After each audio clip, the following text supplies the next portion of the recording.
Hey, morning. Good to see you again. Hey. I told you that we're gonna see in a moment. Yeah, How are you? absolutely. Yeah, I'm doing good, thanks. I'm I'm I'm completely, yeah, I don't know. Let's see. You are completely. Fascinated about Wroclaw because I've taken a walk this morning. This is why I'm a little sweating. Okay. And I mean, there's construction areas everywhere. Construction. It's such a How long boom town. will you gonna stay here? Only today. Only today. Only You today, have yeah. some supper with guys with says and so on, or you have some spare time? I don't know what's preparated, but I do have some spare time afterwards. I think my plane is going back at 5:30, something like that, and the meeting is planned till 1 p.m. So You gonna have flight today? today, yeah, Today. today, 5:30. Just thinking about the walking tour around Wrocław. Yeah, I've been through the old town. I had the hotel at the other end of the old town, so to say, and I took a beautiful walk through the old town, and it's. Okay. I mean, I want to interrupt you. no, it's perfect. Thanks.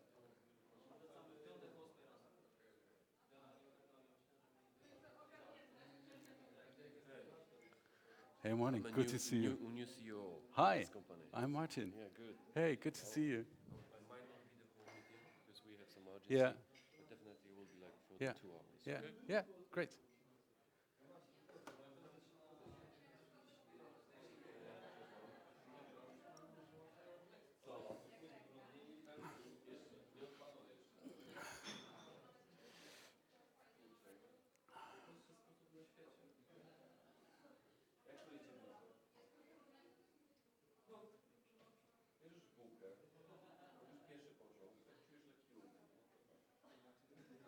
Introduce myself. Hey, Sebastian, I'm hey, responsible for outreach activities in Levante. So hey, cool. sales support, etc. Okay, hey, great. I'm Martin.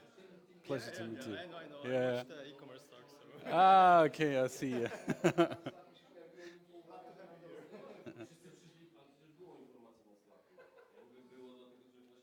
Let's see.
Can I use that? Sure, you Sure. can. Okay. Let me get this straight a little.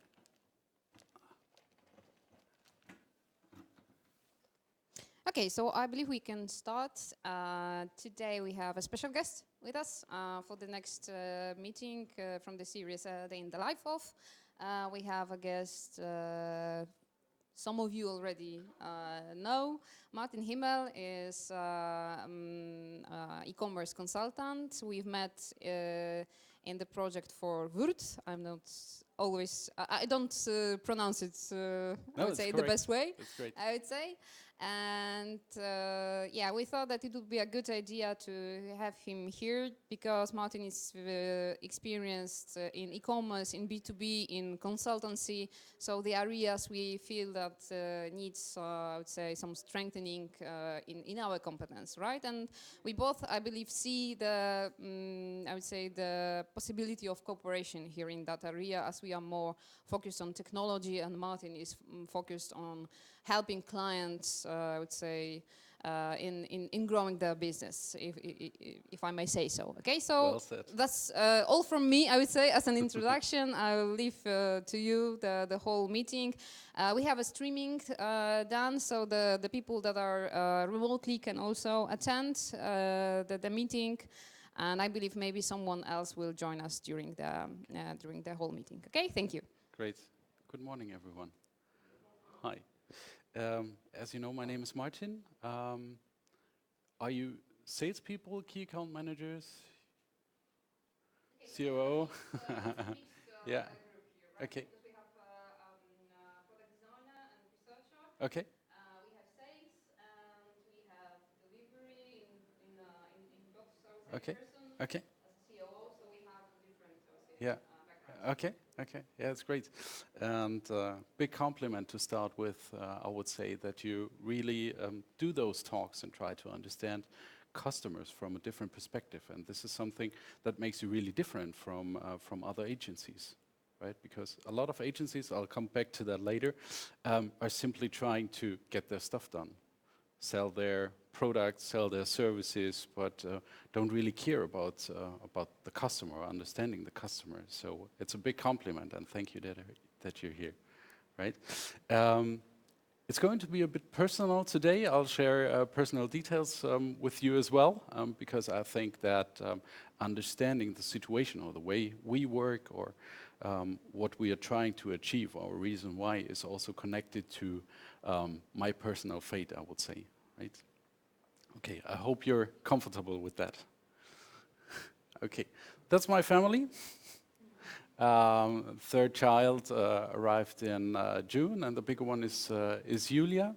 Julia is going to the kindergarten, which of course plays an important role also for me, because I'm the one who's bringing her to kindergarten whenever it is possible, right? When we're talking about the daily schedule, this plays really an important part. And one of the reasons why I founded the company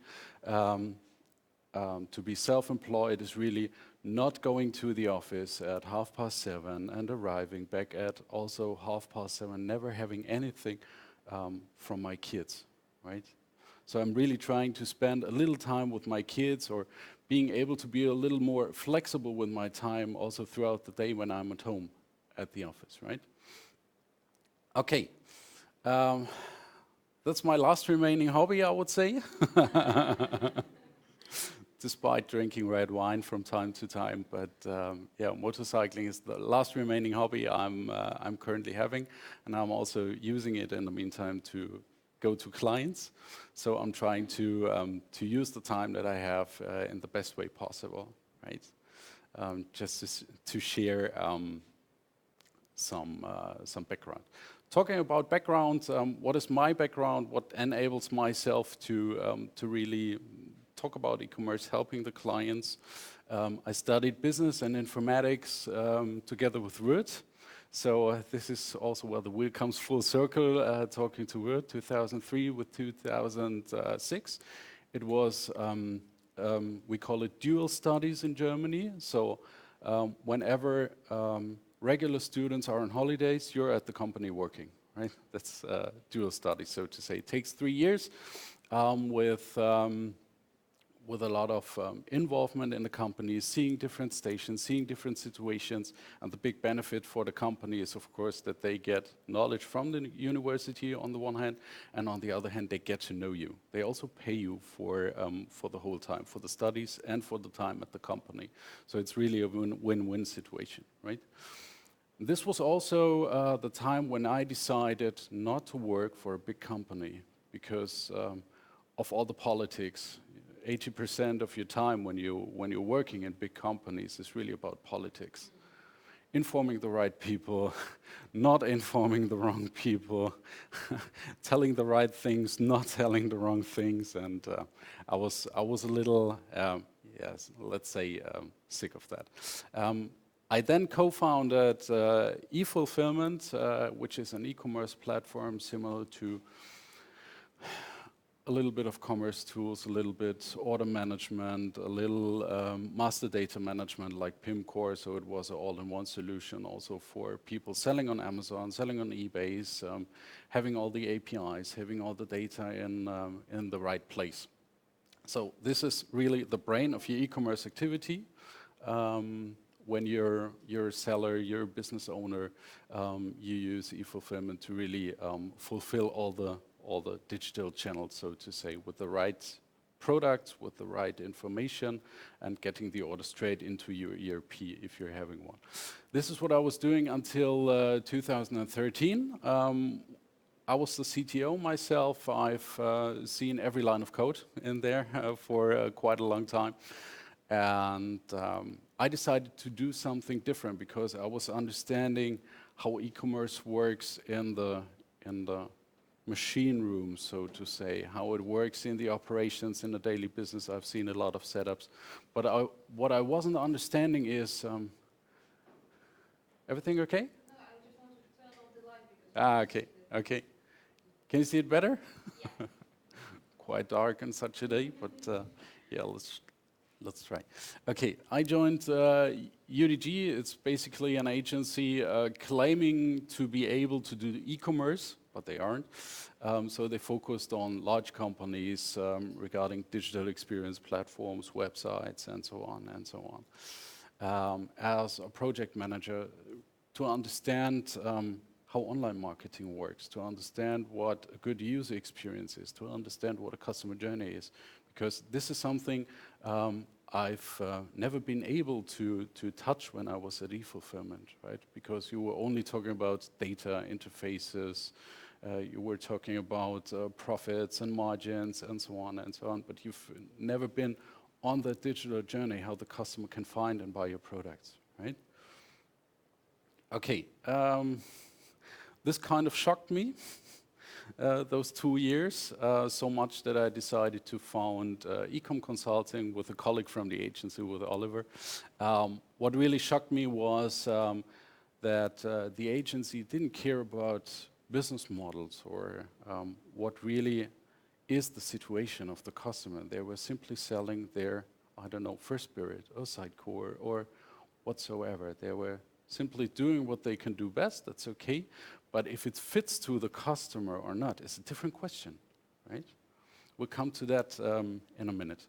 And yeah, at my free time, I'm also a lecturer at a German university. I studied at the Duale Hochschule, where also the wheel comes full circle, right?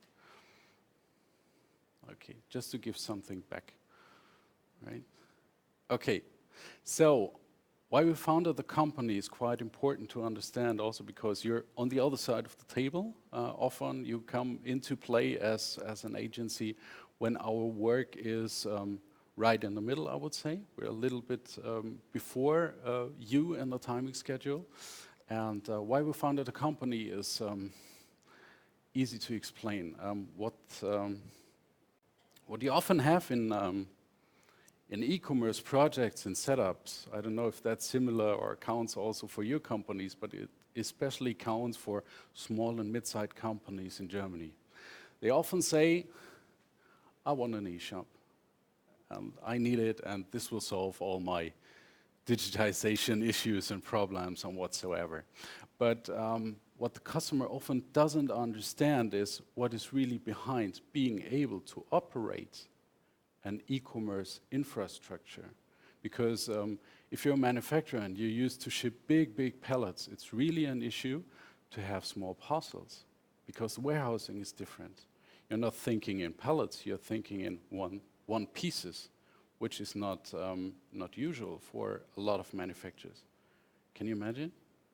It's different processes in the logistics. It's not going through the warehouse with your wagon, pulling out one pallet and bringing it to the bridge where a truck picks it up. It's about picking 20 orders at once with one piece. And that's quite different. Just to give an example. And often you have companies that think, okay, I'll introduce an e-shop and all my digital problems are solved. That's not the case. It's often also about culture because you work in an agile environment every day. That's not common for a manufacturer. That's not common for mid-size, even bigger size companies because of the politics, because they had business models that have been working for 60, 80, 100 years. They have another tradition. They have another way of working.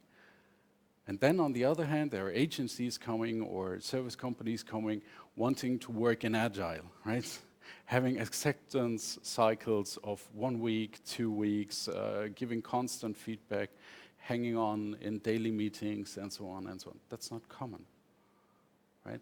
That's one part of the cultural thing. The other part of the cultural thing is often you have the situation where you have a traditional sales force selling offline, going to the customer by car, filling out even paper, right?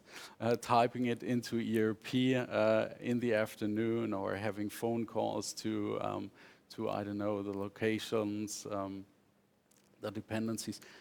So then you talk about an e-shop, and that's quite a different situation for a lot, right? Because you have the traditional sales force asking, hey, what's in for me if the customer is selling online? How about my sales commission? How can I really address those things at the customer? Why should I, as a salesman, explain the customer in the e-shop when I'm ruining my own commission? And this is a huge question where you need an answer for. Or often you have manufacturers going into direct sales, but having their indirect sales business, wholesalers, retailers, and so on and so on. And you're cannibalizing your traditional sales channels, right? And often a wholesaler is not happy if a manufacturer opens up an e-shop. I've experienced that myself with even my very first project that I've been doing with e-fulfillment. It was Philips, the electronic company. And in Germany, you have MediaMarkt and Saturn, the big consumer electronics retailers, right? And they heard about that, and they said to Philips, if you're selling one part online, you're out of our assortment, right? That's not even a question 12 years later, 14 years later, 15 years later, but it was back then. And in some industries, this is still a question, especially if you're not a big manufacturer, but a small one. And if you go through your customers, you also have those mid-sized businesses and mid-sized manufacturers. So this is really a question. And the customer often is not aware of it up front. So it's us telling him those things, asking all those questions, and get him really, really ready. Also with the right strategy. What are the right sales channels? What is not? Right? So this is what the customer asks from you. It's the sales stage, right? This is also what the customer is willing to pay for, right? Good money for good work. Everybody's happy with it, yeah? But this is, as said, what the customer really has to think about, what the customer really has to set up. The customer is unaware of, needs change. Change is always hard. If you've been in your job for 35 years and then all of a sudden there comes the iPhone and everything changes, right? Or the internet or whatsoever, right? But the customer will also ask you eventually when the e-shop starts and nothing is happening and you have the resistance from the workshop to solve it. Are you able to solve it? Is it your core business to solve that? Mostly not. For most agencies, the answer is a more or less clear no. More or less because many agencies claim that they really are capable of solving that. But if you haven't been in the business, I've been in a warehouse for several weeks for pick and pack to learn it really from scratch, right?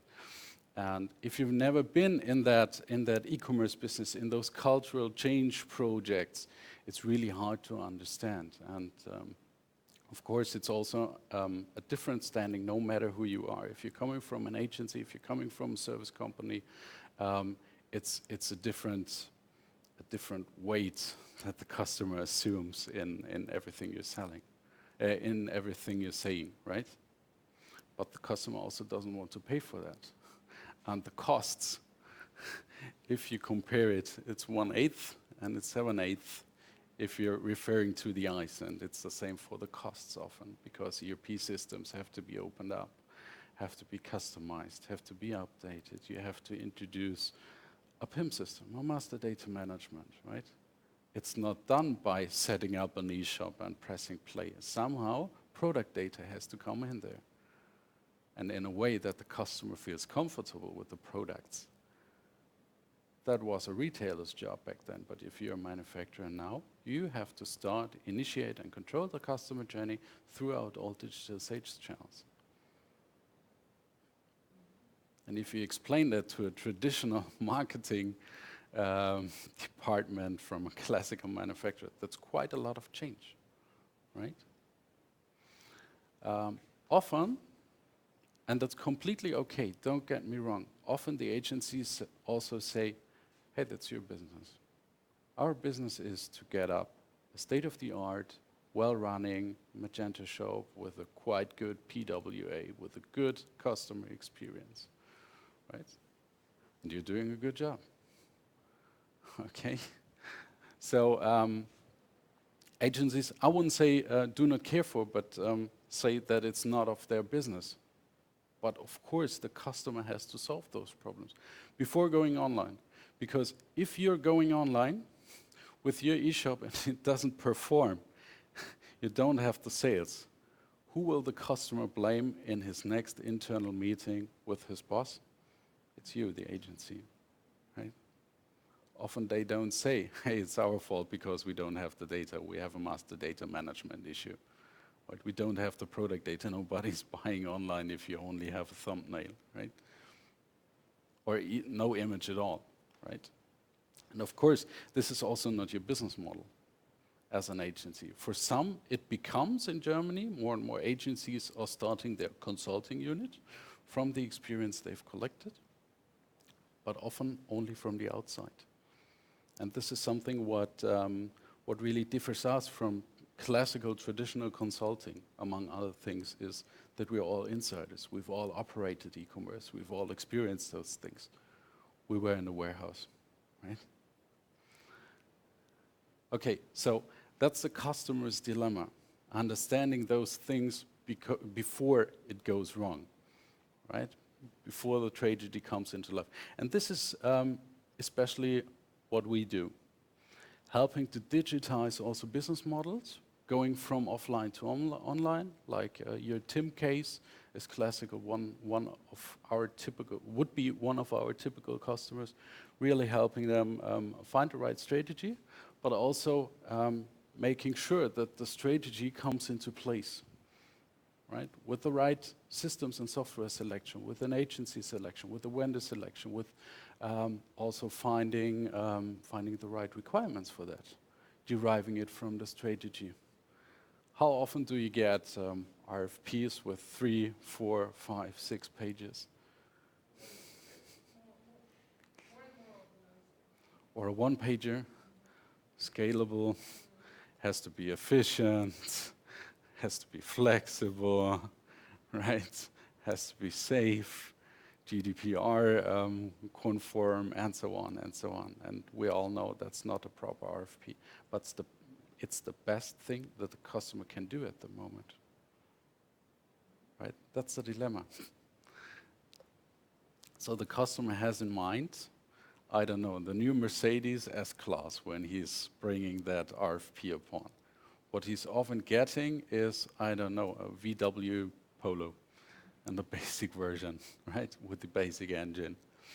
And often this is the difference, that the customer cannot say or formulate what he really needs. And this is also where we come into play. Also making sure that the customer has the right know-how, the right organization, because we all know that this is not from left to right, but an iterative cycle, right? That's not clear to many customers. That's a picture for our customers. I'll fulfill that in a minute. And what we are also helping with is also optimizing operations organization when you have, for example, an Amazon business going on, right? And Amazon is as relevant as Allegro for you.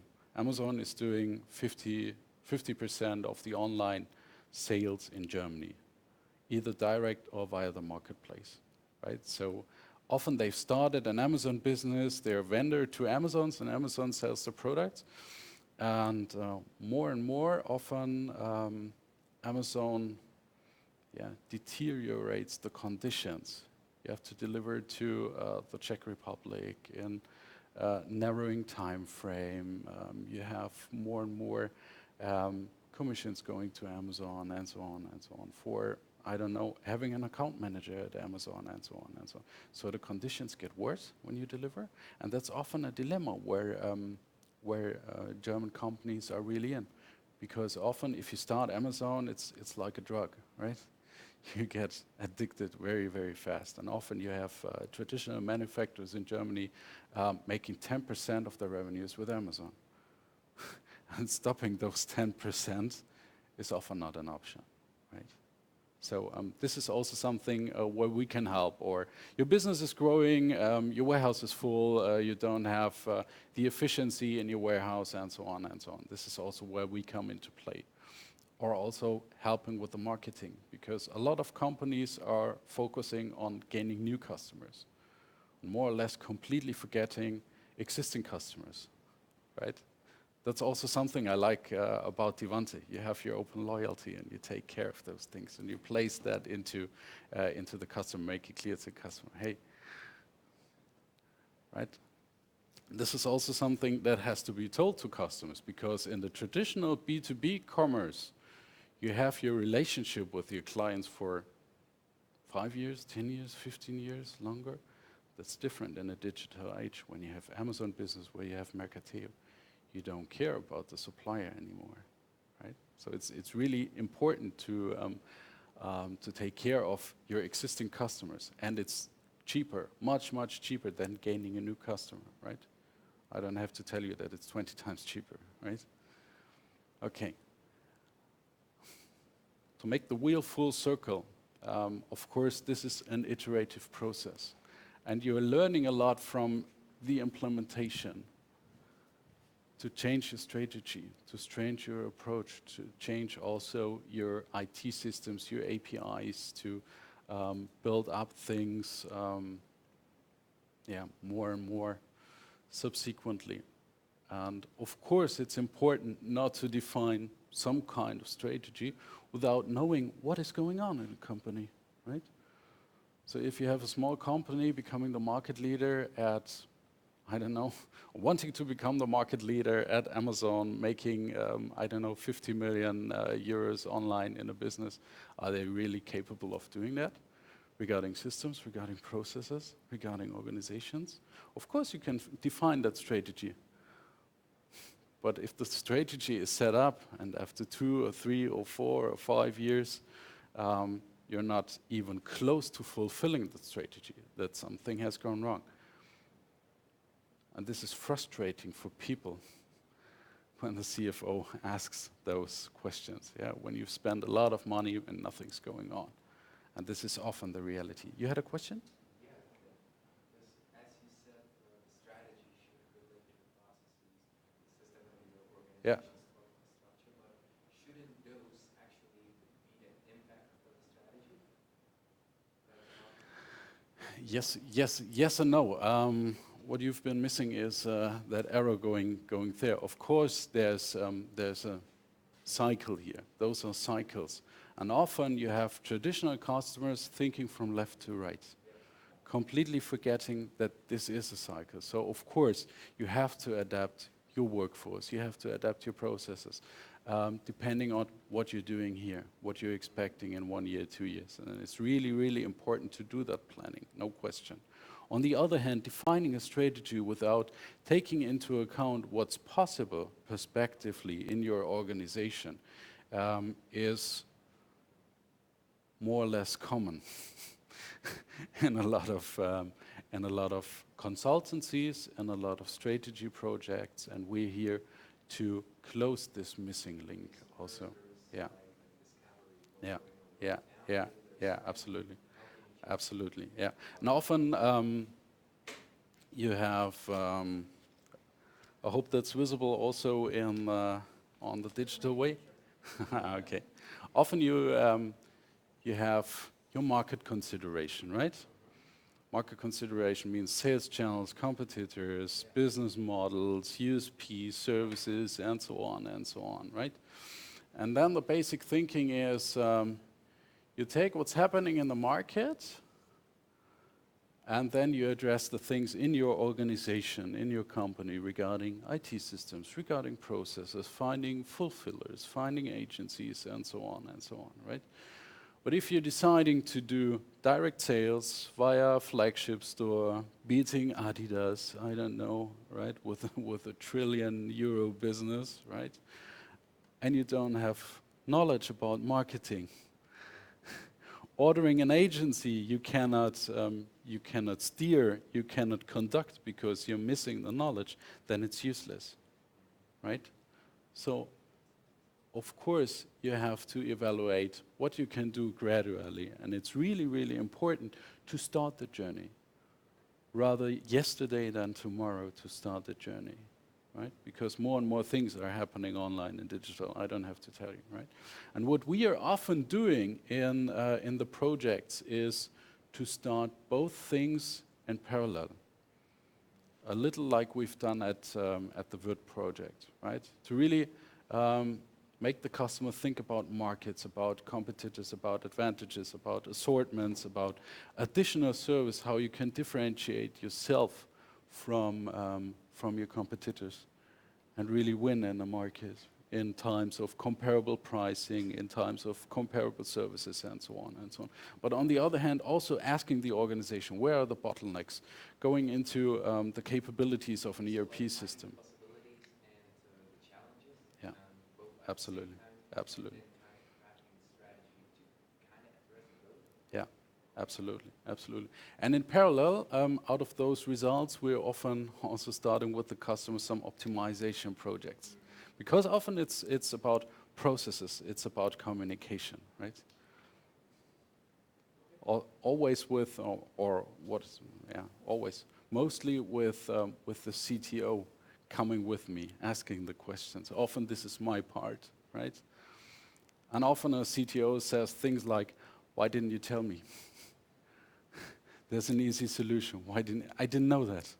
Why didn't you tell me, right? And often it's about discovering bottlenecks also here and solving them first and getting to the market in a broad range later. Internal and external. Yeah, more or less. Or not divide, but our USP is that we combine them, making sure that the strategies are feasible for the customer, and the overall organization gains value and efficiency by doing that digital project. And digital is never something that you can do alone, right? Right. Also making that clear to the customer. Okay. We're not only talking about strategy, we're also making. So we can stay with the customer with interims and project managers because often they are full with daily business here. That's something you also experience, right? And then you come and ask your questions, want to do workshops, need feedback for, I don't know, UX design whatsoever. And the customer's like, when should I provide that feedback? After 8 p.m. or when? Right? So we're also helping to make that strategy come to life, right? Conducting agencies with an interims manager. So we are not leaving behind 400 pages of PDFs like the big consultancies do. We're leaving behind a result, right? A working strategy that really can come to life with a changed culture if that's really necessary. Right? Okay, that's us, our team. We're at the core fixed employees. We're only 5, so we're quite a small company, so to say. We work a lot with fixed externals, fixed freelancers. You often have people like, I don't know, Timo Koch for logistics or Stefan in customer journeys, being on the market, very well experienced, but doing their freelance business, having their time flexibility and so on. You never get those people into fixed employments. You have to work with them as freelance. And often, our projects differ. They're never the same. The companies aren't the same, the questions aren't the same, the situations aren't the same, the reluctance in the company is not the same, the market approach is not the same. So every project's different. And our USP is that for every question or topic, we have the right specialist. Talking about Timo, he can tell you if you need more space in the warehouse or not, or how to increase the warehouse turnover internally, even without the online business. Do you do some kind of general discovery to kind of understand what's going on in the business? Yeah. How does the flow in your project look like? For example, I'm your client, Yeah. and of course I have some Yeah. problem if I come. Yeah. So how do you define what you do next? It's more on the right side if you have an issue. If you're not completely starting blue ocean, additional digital sales channels, if you already have an existing business, right? It's of course about the discovery, and I'll answer that question in a minute. Give me another 10 minutes. Okay. Topic for today is one day in the life, and actually I've decided to show you 2 days in life because it's different as a consultant if you're at the office or at the client side, at the customer side, right? And we'll talk about both things today. A day at home starts with, of course, getting up with the family and making 3 kids ready. Making breakfast, making sure that the clothes are clean, making sure that the teeth are brushed, and so on and so on.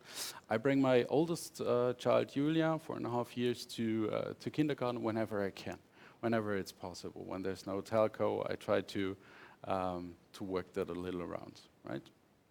Then I start my regular business day, usually at 8:30 or 9. And what I do usually is working out the concepts, having a lot of telcos until noon, coordination of the team of the freelancers you've just seen. So it's really a lot about show fixes, daily calls, weekly calls, and so on and so on. Often happening in the morning. Working on the deliverables, like a digital readiness check. That's my kind of discovery, so to say. I'll answer that in a minute. Also process modeling and so on and so on. But often the mornings are full of telcos, full of virtual meetings, full of coordination work, right? I pick up Julia from the kindergarten whenever I can. I'm doing a lunch break and setting this forth in the afternoon. Usually I have telcos until 4 and then have some time to work a little on concepts, on deliverables, right?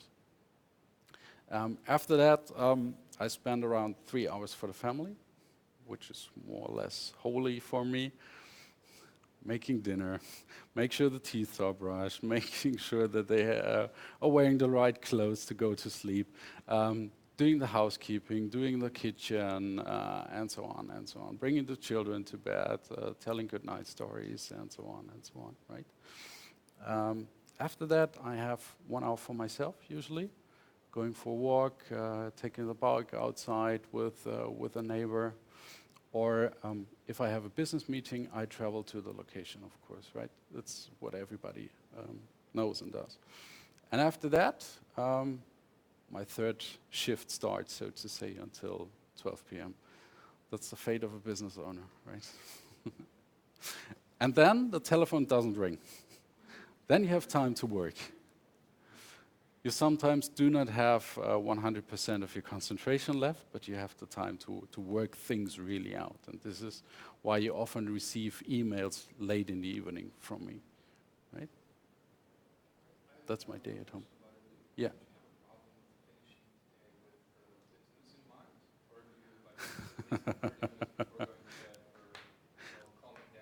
I just had that discussion yesterday when somebody told me I woke up with 3 hours of sleep in the middle of the night. Are you used to that as well? You know that as well? And I was like, no,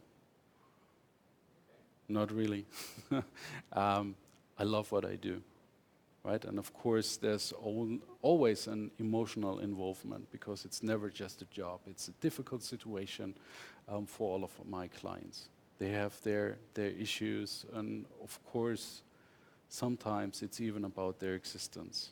We're talking about upcoming bankruptcies and so on and so on. Really, really hard situations with a lot of investment, with millions of investment, maybe already gone wrong. I had a customer who said, okay, it's the third attempt now to establish an e-shop. The other twos were up and running when the sales team said no way. And we forgot the customer right in the middle, by the way. So those are really severe and difficult questions, but what makes it also interesting. And I, for myself, always have a positive attitude to be really able to solve those problems when the customer is willing to. If he's not, then it's the wrong customer, right? And if he is, and if he is the right customer, there's always a possibility to solve things, right? Of course, you have sometimes retirements of customers. I have a customer, a manufacturer for leather goods. It's this one. I can highly recommend the products. It's Braun Büffel called. 50 people, 4th generation, and yeah, two owners, both in the company, the CEO and her sister. And the sister, the deeper we got into this digitization and uncovered how profound this transformation is that the company has to undergo, the more she was like, okay, I'm out. So she stepped out of the business as an owner and said, that's nothing for me, right? So there are those severe situations, but somehow I can manage to leave that behind. I have 2 office rooms in my house, and whenever I shut the door, of course you take that into the bathroom when you brush your teeth or get a shower or whatsoever, but when the door of the sleeping room is closed, it's outside. How do you keep focus? Because I can see from this schedule, right, that you are, let's say, dividing your time between the company time and Yeah. working time, right? So you have a moment when you make a break, pick up Lydia, and then you're working. Is it a problem for you to get back to the, I would say, the business pace, right, after this break? Doesn't it take you to, I don't know, the focus? No, not really, I would say, because all the setups are interesting. Of course, you have telcos that you don't like so much like others, yeah? Or concepts that you don't, or things you have to do instead of you want to do them. That's quite common, but no, I wouldn't say so. And I think that's different if you're a business owner, of course, right? And what's really important for us as a consultancy is really to keep the spirit up and make those people really like to work with us, right? And from every project you get so much expertise and so much experience of what is possible regarding customer data and CRM. Volkmar is our specialist for that. And if you see those results, setting up his software solution and have 10 to 15% sales increase, that's interesting, right? And this really grips me. And what really helps me is to have 10 to 15 minute breaks with my family, going upstairs, taking a coffee, taking a short look at the kids if everything is okay, tell them some stories, organize things and so on, and then really get back with a fresh break, so to say. And what always helps is to go outside. So this is really, whenever I can do that, I'm doing it, right? I've taken a walk today through the old town of Wrocław from the hotel to here. Was, I don't know, 3.5 kilometers or something like that. That really helps to get your brain free. That's something. Sometimes. Sometimes you have telcos in the evening also with the freelancers, but most oftenly not. Sometimes I walk with my neighbor. He's doing quite different job. He has the same situation, 2 kids, bought a house. Yeah, so it's quite similar, and we have other things to discuss. And of course, this break is also available for, hey, there are other things that work. And this is something you all, of course, experience when you have kids. That there's always something that is much more important than work, right? One question. So, regarding your schedule, Yeah. do you use some kind of software or something to help you organize your day? Or Yes, we'll come to that in a minute. I think it's 2 or 3 slides ahead, something like that. Something to share from a personal data to completely answer your questions, right? When I was at, just for you, I co-founded an e-commerce software company in 2004. Been working for that 8.5 years as a CTO. Completely stepped out, and in that time I was working 80 to 100 hours in a week on a regular basis, right?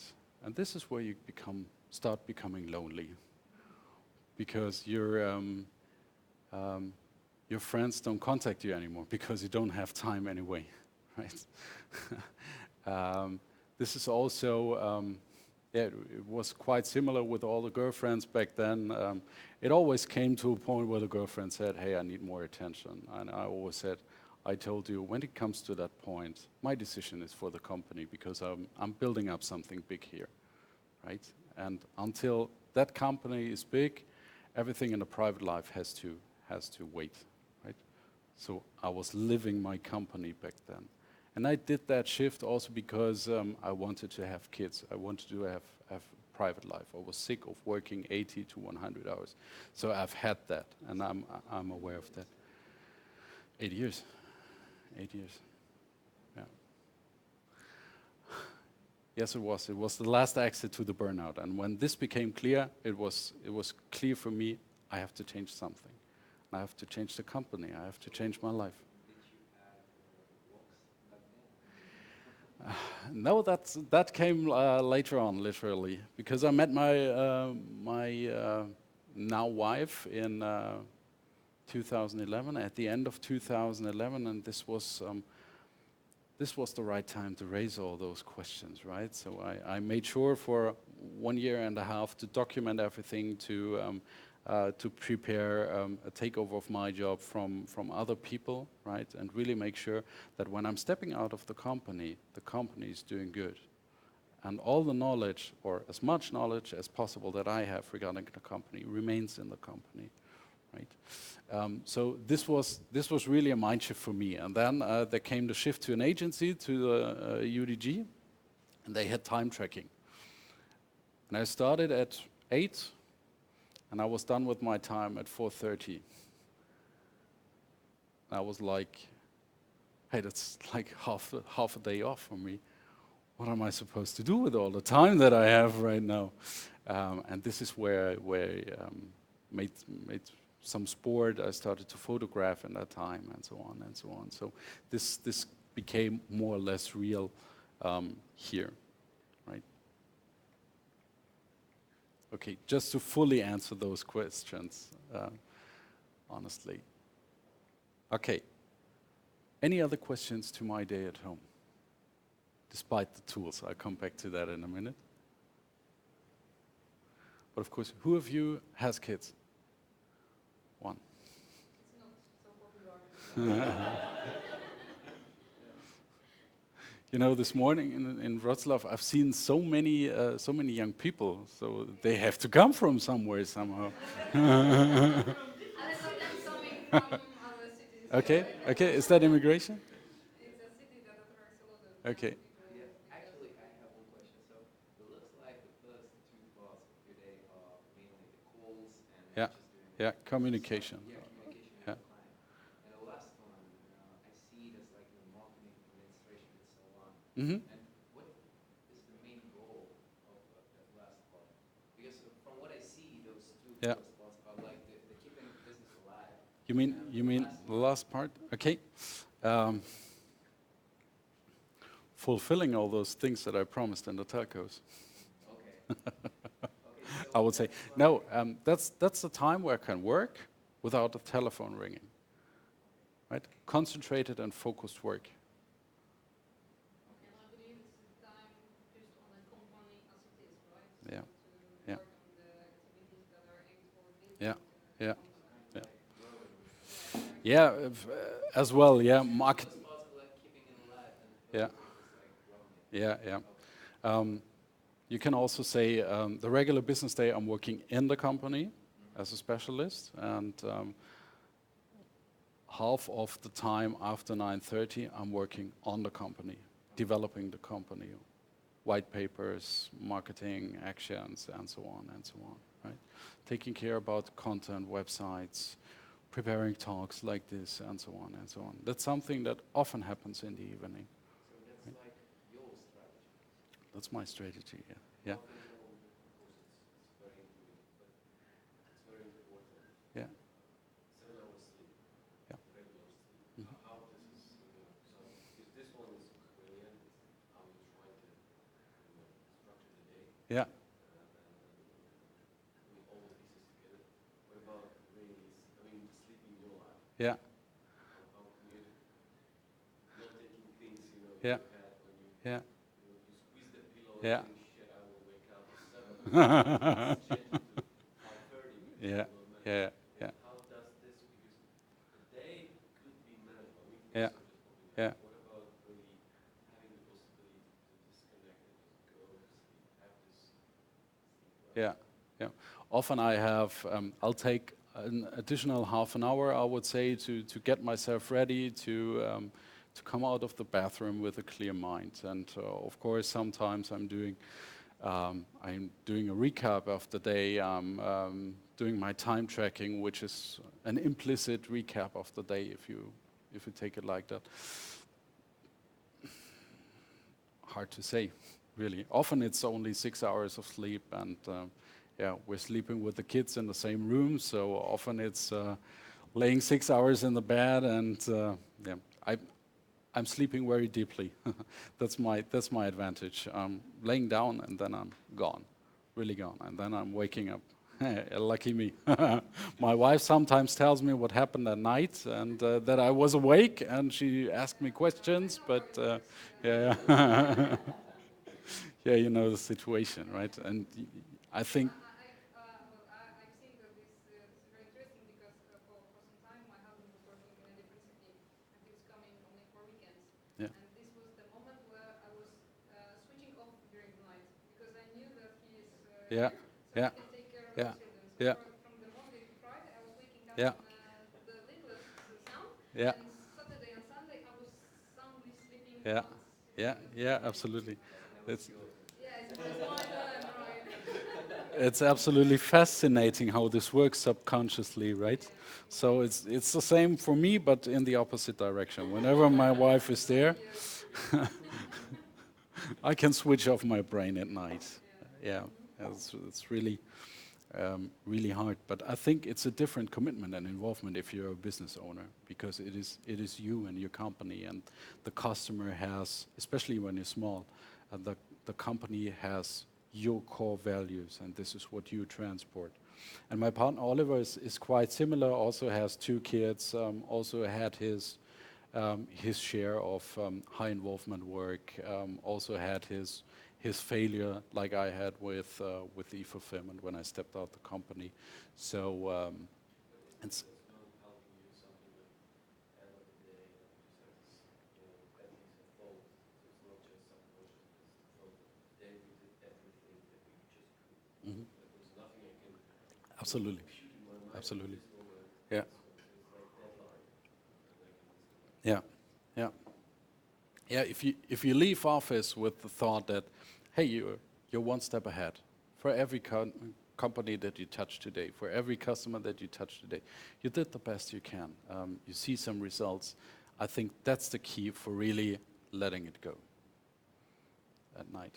Absolutely. So in my experience, the only issues that really kept me running was shit, maybe I didn't do really, Mm.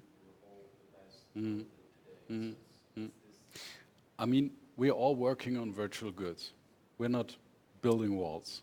We're not, I don't know, building pavements or going to the garden. Yeah, absolutely. You don't see anything physical, and I envy craftsmen because they see at the end of the day what they've done. And you've had 3 hours of telco, writing 20 pages in a concept, have designed, I don't know, product detail page and a product overview page, and yeah, the world looks the same, more or less. So of course you have that identity. I wouldn't call it an identity crisis, but I know exactly what you mean. It's really hard to motivate yourself sometimes to really take a look at the results. And this is where those walks really have, when I step outside and say, okay, it's time for myself. And also regarding when I'm traveling, like yesterday or whatsoever, you're really focused on having time with yourself. You cannot have phone calls in a plane, right? That's time for yourself. And this is also where this motorcycle thing comes full circle. When you're on a motorcycle, of course, you have your communication system. But when you switch that off, when you resist the temptation to listen to music, right? That's time for yourself. You're focused on yourself, on the business, letting thoughts go. And those moments are absolutely important. So important. You know it. I think it's everybody of you, I would say, has same experience in similar hobbies, right? If you're walking, running, I don't know what you're doing, swimming, cycling, and so on. Yeah.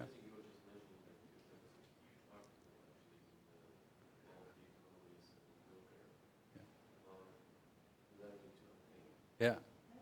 I'm thinking. Yeah. Yeah. Yeah. Yeah. Yeah. Yeah. Being in a flow. By the way, how many social media apps do you have on your phone?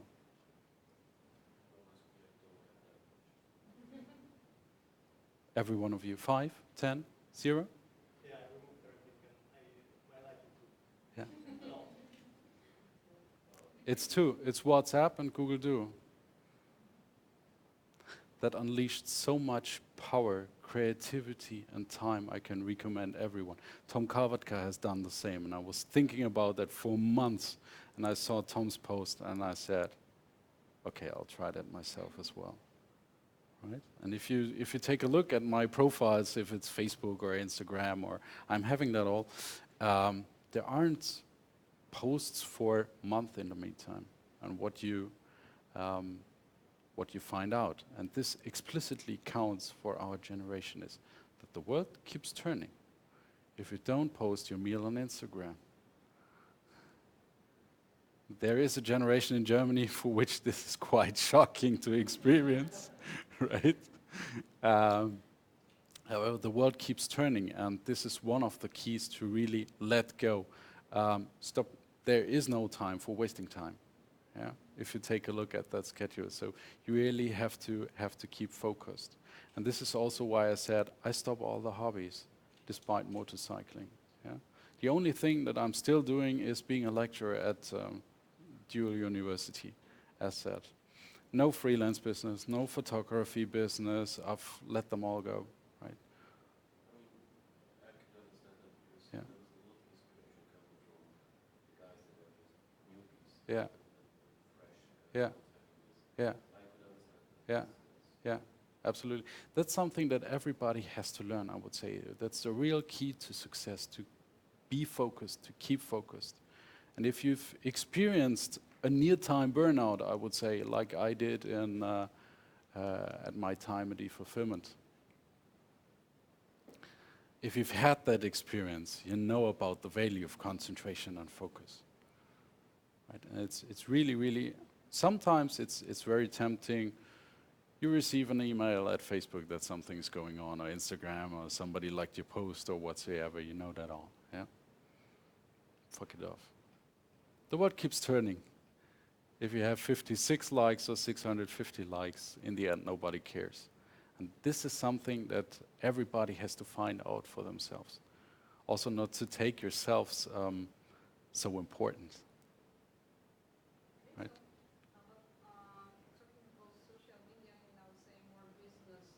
Yeah, LinkedIn, for example. Yeah, yeah, yeah, yeah, yeah, yeah. Mm-hmm. Yeah, yeah, yeah.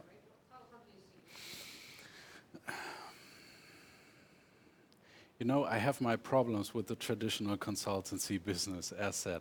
If you've ever been in those projects of McKinsey, of PCG, of Porsche Consulting, it's always the same, right? As soon as the contract is signed, there are 7 junior consultings coming in for 2,000 euros a day. And every 6 weeks, there's coming the boss for 7,000 euros a day and singing along the charts that the juniors have created. But what have they done in the business? What has really changed? What is transforming? That's not. It's not. It's not. Yeah. Yeah. Yeah. Yeah. Yeah. Yeah. Yeah. Yeah.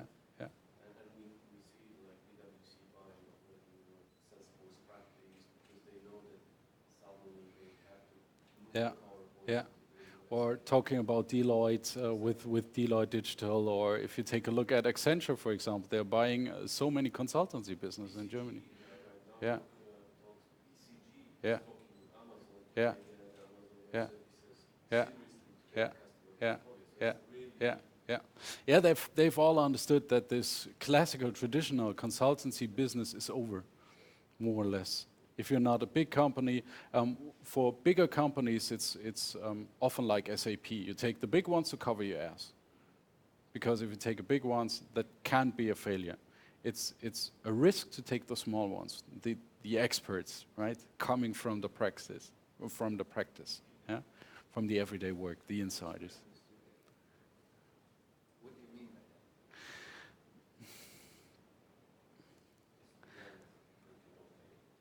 It's really the brand. Everybody is taking SAP as an ERP system. So if you're a CTO at a big company, right, what do you take? SAP, where you have the workforce, where you have the consultants, where you have the service providers, so to say. Yeah, it's really common. Do you take SAP, or do you take the niche player? Do you really take the risk if you're at a big company? Often the answer is no. Drinking coffee in Starbucks and in local kind of Absolutely, coffee shop, right? absolutely. This is why McDonald's is so popular all over the world. Say that Starbucks, which Yeah, maybe won't be great, but at least it won't be bad. yeah, absolutely. It's not the awesome experience, but it's the average, and everybody's doing it. So you're on the safe side. And of course, the same often counts for consultancies, for consulting businesses. You take the big ones because they claim to have the experience, right? Maybe you have been working together with them. Yeah, yeah, yeah. Many do not have the reputation. Many do not have the maturity in their deliverables because they don't have those approach models doing a lot of things intuitively, right? Often with a better result. But it's a risk. And you're talking about the company and developing the company. So often you go to the big ones. And in the big ones, you get the accountant doing now e-commerce consultancy because he just had the time. But the approach model is there, right? We have our BCG approach model. This could also be handled by, I don't know, the student, right? Yeah. This model kind of the reputation is worth much more than the actual. Absolutely, absolutely. It's a brand. It's the brand. Welcome to the consulting business. And this is why we say we're doing consulting different in the next generation with a maximum transfer of knowledge from the very beginning. I'll share some approach models later on, right? Not being 30 days at the customer, but 2, asking the right questions and producing the right results, right? And going in depth and make the customer work. Yeah, right? I have a metaphor for that, to jump a little forward.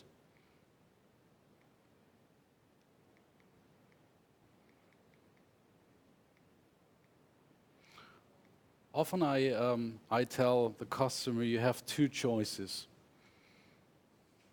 Not really two strict choices. There is a gray zone in between. I can be your chauffeur. I can drive you around. I can work more or less for myself and produce 100 sheets of PDF. But does it really help to understand and implement digital in an organization to do the transformation? We say no. On the other side, the possibility is that we are the driving teacher. We have the map. We know the distance. We know how to get gas into or power into the vehicle. But the customer is on the driver's seat. The customer has the steering wheel, and the customer pushes on the pedals. If it's a gas or the brake, right? So I kindly invite my customers to work out as much as possible for themselves by providing the right background and the right methodology. And transformation is always about communication. It's always about what's in for me. It's always about, hey, am I necessary when we automate a process? It's things like that that you have to answer. It's the fear of losing their jobs and so on. This doesn't work if you are in the tower, letting nobody in, right? This always works only with being the driving teacher. If you take a look at Word, communication, communication, communication, communication, communication schedule, yeah.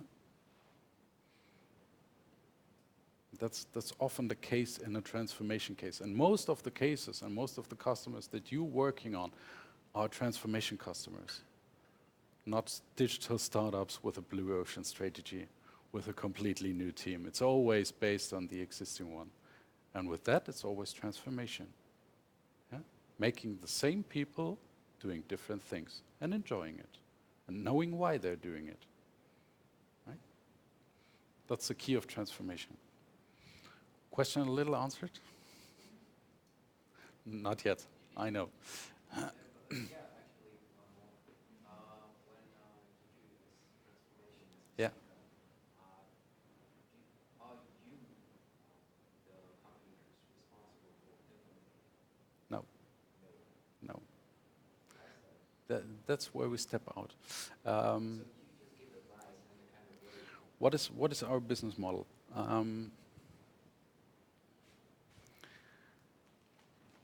As said, we put the customer on the driver's seat. It's always the customer's responsibility, but we help.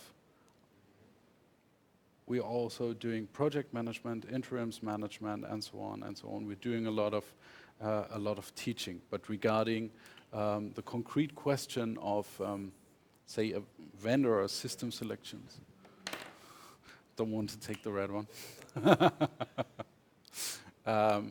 Let's say we have a selection process, and there's a time where the selection is done, right? The classical way is, let me show you a chart for that.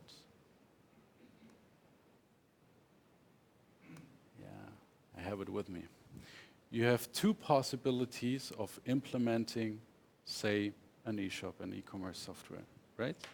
You have here in blue the optimized way, like tech companies are doing it. Sorry that it's in Germany, in German. They spend a lot of time on the reason why, on the strategy, on the targets, on where are we, what is the status quo, how can we map that to our infrastructure, right? So that's the amount of time and effort they're spending, right? They're doing the RFPs, the vendor selection, and then it goes into development, implementation, and then you go live. And of course, you have your hypercare, right? But it's rather less to adapt because you haven't asked the right questions, right? The traditional way, as many companies are doing it, maybe you recognize some of your customers, is this, all right? RFP, 1 pages, 2 pages, but hey, how to implement it? Yeah, let's ask the CTO, but he's on holiday at the moment. Yeah, but I'm sure SAP has interfaces because there are a lot of SAP companies and they all have their interfaces and the eShop. So we'll manage that, but we'll find out later on, yeah, right? We have a time pressure, CFO wants to see something, we do the budget planning at the moment, so yeah, let's be really quick here. And then the development comes. And all those questions that you've seen below the surface of the iceberg arise. Scopes are changing, timings are changing, people and the team is changing, and so on and so on. And this goes through also the implementation, because we've completely forgotten that we need availabilities. And we assumed that we can get the availabilities in real time out of the ERP, but we can't. Right? So you have a lot of things to fix and adapt. I'll answer your question in a minute, but it's important to understand the background. Your decision is, or the decision of the companies that I consult is, do you want to spend more time here or over there?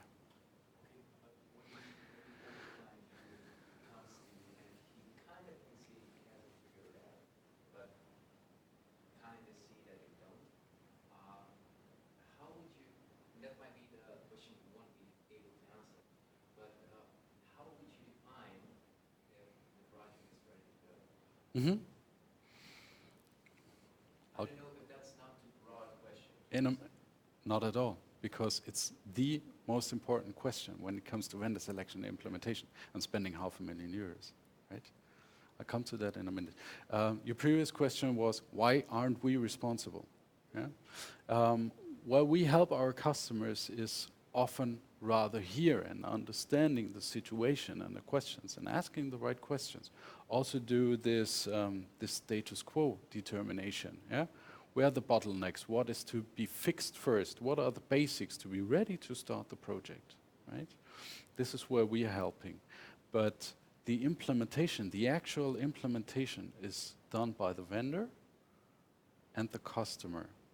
Of course we help, we build the bridges, we're in the telcos, we're helping with protocol documentation, testing methods, a lot of methodology, and also sparrings partner for the PO on the customer side or the project manager of the customer side.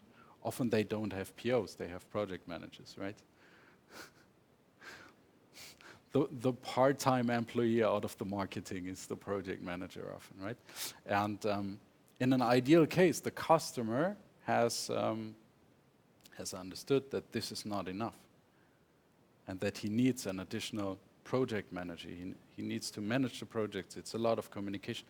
And of course, a lot of communication is going internally with the IT department, with the process owners, with the logistics boss, and so on and so on.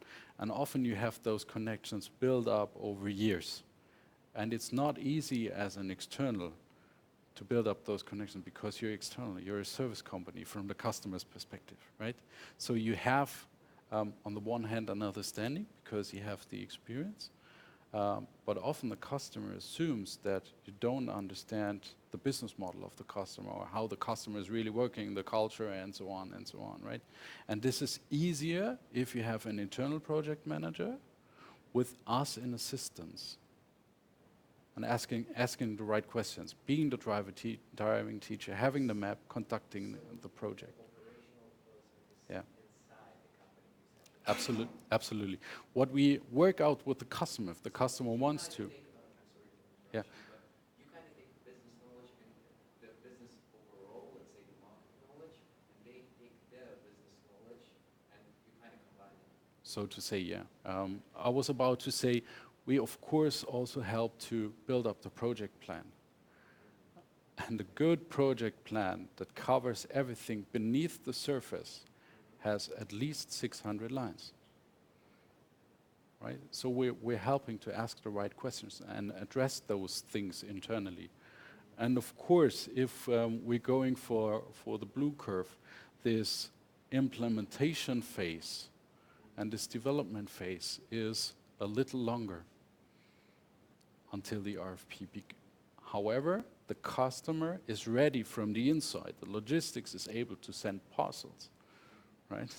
It's not an e-shop and there's an email coming in whenever somebody's ordering and then you're typing it manually into the ERP system. Of course, it's a longer implementation cycle, but it's possible to scale, to work, right? It's not full of workarounds, but it is working. Right? Have you done some project without implementation? Without an implementation, yeah, a lot, because we're also doing. Yeah, absolutely. For example, we're also helping with. Here we go. We are also helping with questions like, what is the right Amazon setup for you? Is your vendor contract really good the way it is? We also help with improving the logistics. Often issued by the digitization, because you're selling online, you have to improve your logistics, online is growing, and so on and so on. But those are also classical questions, right? Or talking about marketplaces and the strategy. What is the right strategy for being on Amazon as a manufacturer? Being out, being in for yourself with the whole assortment or not? What do you sell to Amazon? What do you sell via marketplace? I think, how do you sell? Yeah, what kind of services do you offer, and so on and so on. And often companies discover the full complexity of Amazon. I have a chart with me, only when they're talking about it. Because opening up a seller account on Amazon takes 15 minutes, and then you're ready to go, right? No, you're not, right? Those are the questions to tackle regarding Amazon. Yeah? What is your strategic motivation? Are you there to improve your turnover? Are you there for learning, for showing the products? Is it rather a showroom? And it's different questions afterwards. Yeah? Also, staying out completely is an option. Right? How do you do it geographically? Germany, Central Europe, all over the world, international. What are you doing? With what brands? Your core brand? Another brand that you own, an online brand, or do you build up a brand altogether with Amazon? Yeah, right? Or do you do private labeling for Amazon? Also, that is possible. Talking about the assortment, full-blown, special items, bundlings, additional services. Yeah. What is the area you're selling in? B2C, Amazon Business, B2B? How do you communicate? Is your name visible on the Amazon website? Are you doing it via a service company, as a seller, where your name is visible, as a vendor? Do you do it in a mix? Or do you sell Amazon brands, for example? Yeah? How do you do the logistics? Do you use FBA? Do you fulfill for yourself? Do you use a fulfillment provider, and so on and so on? Are you doing mixes? When you talk with clients, you kind of have some areas that you want to uncover Yeah. always. And Yeah. basing on those areas, then you kind of can tell to which person you should handle Mhm. that client. Is that right? You're talking about the sales process at the moment, right? Yeah. Kind of relates to that. Yeah, yeah. Yes and no. Our job is to ask the right questions, setting up the right strategy, also asking critical questions about the strategy, if it's really possible to sustain in a digital environment, in the ecosystem. One moment. And then defining the targets, the goals, the priorities with the customer, how to fulfill that strategy. And this is different for every customer setup, right? Sometimes he only needs an online marketing agency. Yeah? Sometimes he needs a service company for handling Amazon. But this depends on the customer situation. All right? We're at different cycles when we're talking to the customer. On the one hand, some want to digitize their business models, right? Or create an additional business model via digital channels.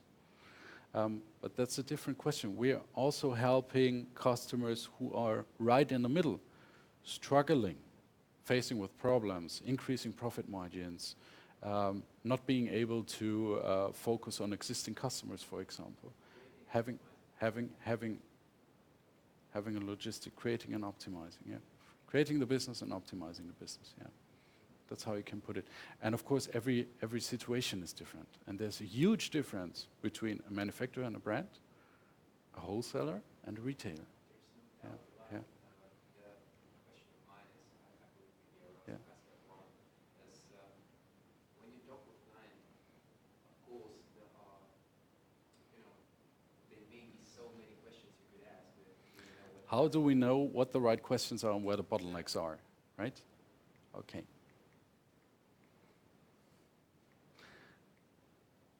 That's coming in 3 or 4 charts. Okay? Let's finish the second day in my life first, maybe. A day at the customer's office is, of course, quite different from the traditional day I spend in the office, right? Of course, you have a travel to a meeting location, usually the evening before. Having a night at the hotel, making sure that my wife has everything to get the kids to bed, no milk is missing, and so on and so on. That's the task before, right? The start of the meeting is often somewhere in the morning. What we're usually doing is workshops regarding digital strategy. We have some standardized products I'll come to in a minute. Also containing the right questions, or what we think that are the right questions. I'm working on the digital readiness check, which is also a standardized product. I'll show you that in a minute. On location analysis of processes, and it's really, really important to be on location for those things, right? Because analyzing a process also means analyzing the reason why those processes are the way they are. Is it simply not knowing how to do it better? Or is it fear of losing the job if you automate it, right? And those are the things that you have to treat as well. Because when you haven't tackled those questions, and if it's not clear for, I don't know, the accountant, then when he's not booking everything manually anymore, and this is an existing example, then he's not gone, he's not unnecessary, but he has other things to do, because e-commerce selling has quite different tasks regarding the accounting. Checking for credit card chargebacks and so on and so on, consolidating on a monthly basis and so on and so on. So it's really also important to get the people on board this digitization, making them clear that it's not about automating away their job, but change the scope, change what they do, so to say, and improve the daily work, coming away from manual work, coming into working with the head, what they were originally hired, and not filling out any Excel sheets or whatsoever, right? That's the classic. When you're talking about processes, you're talking about Excel sheets, yeah? About manual things, about workarounds, and so on and so on.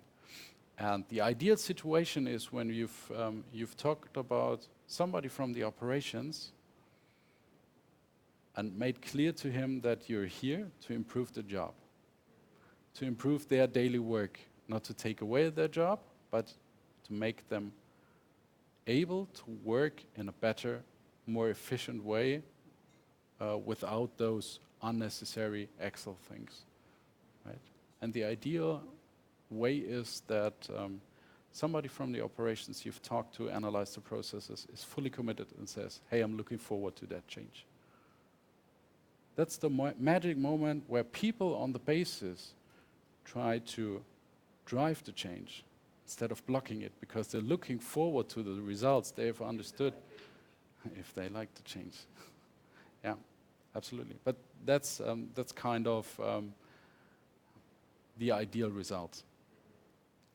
To take away the fear of change and make clear that change is something good, right? And that it's not difficult, that people can handle it. And often, if you're talking about retailers who have a brick and mortar business, often you have in Germany you have the store clerk, 50 years old, learned how to deal with this POS system like 5 years ago, never having had any smartphone, never having had any computer whatsoever. So this was really, really hard and a huge hurdle. For us all, we're more or less digital natives. We've grown up with mobile phones, smartphones, PCs, computers, internet, and so on and so on. But the working generation, 20 years older, hasn't grown up with that. They had to learn it all. Yeah? That's something often we forget. Yeah? And it's important to get also those people on the train, right? Not blocking. And of course, all those fears are really legit, I would say. They're afraid of losing the job. And this is whenever you as an agency are in a project, there are no deliverables from, I don't know, IT side or product management or whatsoever. It's often about the fear of losing the job, of the things that are below the surface, right? That's often the case. So the ideal result is really when we're talking about business processes is to really have people on board looking forward for the change. And this is something you can only realize if you're face to face with the customer. This does not work remotely, does not work via web conference. This only works on location. Yeah?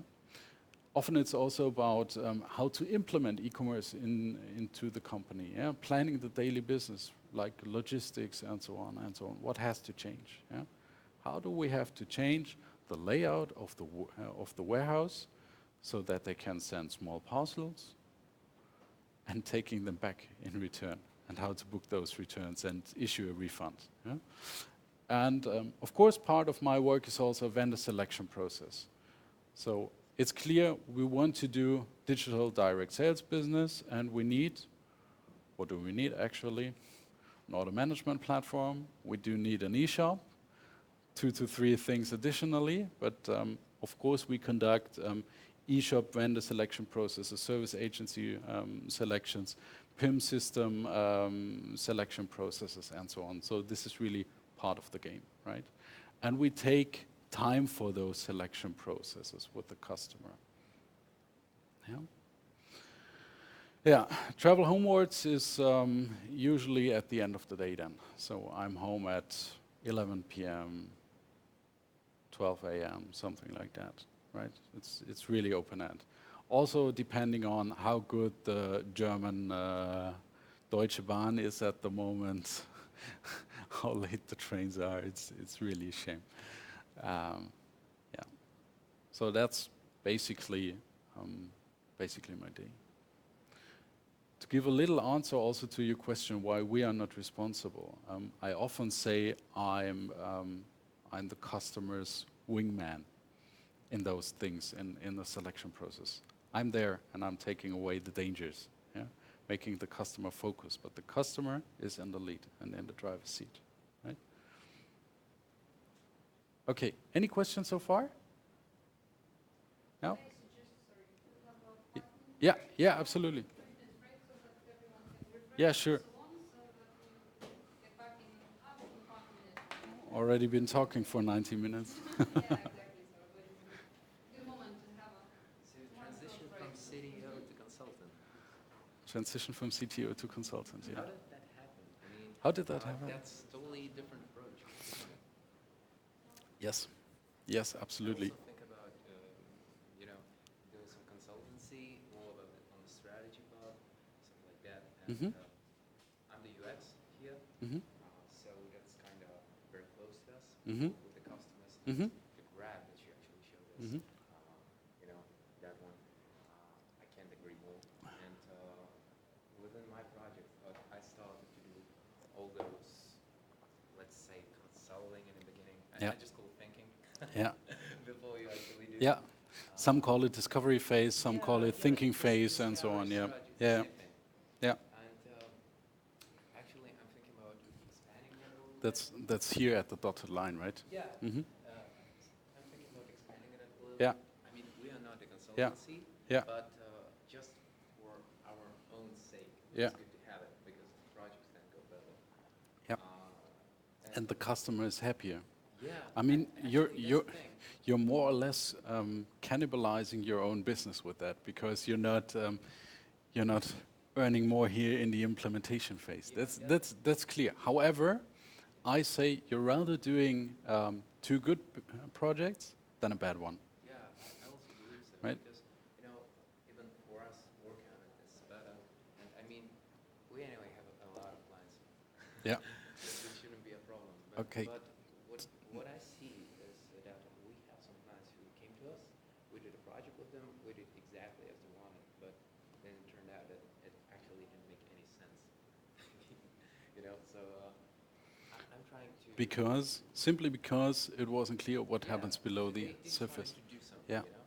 Yeah. And that's why I'm asking for those areas, maybe. Mhm. I'm trying to dig Yeah. deeper in Yeah. that. Because I would like to establish maybe some, for example, Touch points that you need to know.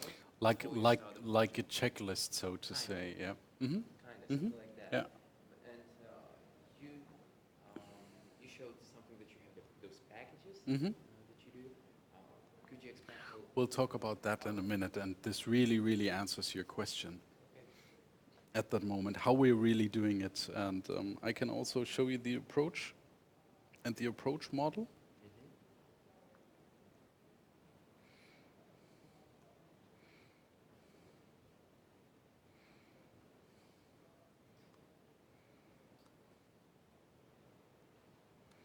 Not to dig too deep into that. You've seen that's something that has been gradually growing, right? In different version, and this is also already version 2 of this digital readiness check, right? And how did you transition from CDO to consultant? How did that go?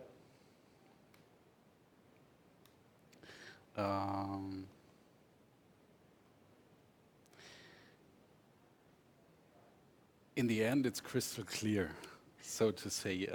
I've co-founded eFulfillment, this e-commerce software house, in 2004 at university, and I came into, some people have a crisis when they turn 30. I had that crisis when I turned 29.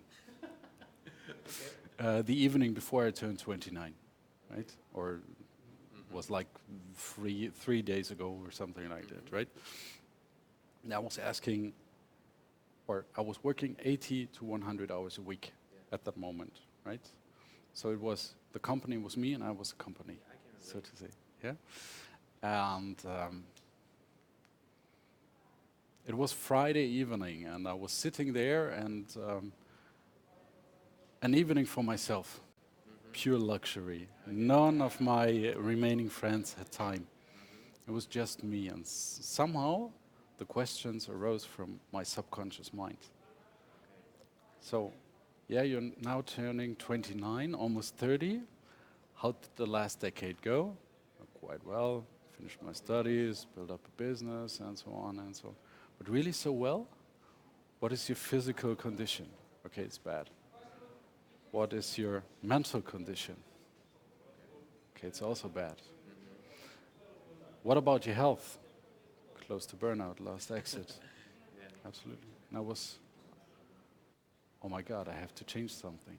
Yeah, right? And the next question was, where do I want to be in 10 years? Okay. And how did you answer that? And the question was, and the answer was, I want to be healthy. I want to be in a good mental state. I want to learn. I want to grow. I want to have a family. I want to have kids. Meaning having kids at 40 means not starting at 37. Okay, means starting early. Okay, do you have the right girlfriend for that? No, she's not the right one.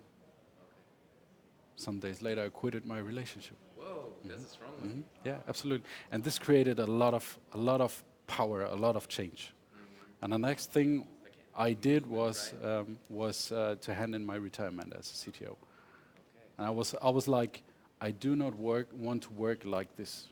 That's, I mean, There's no solution.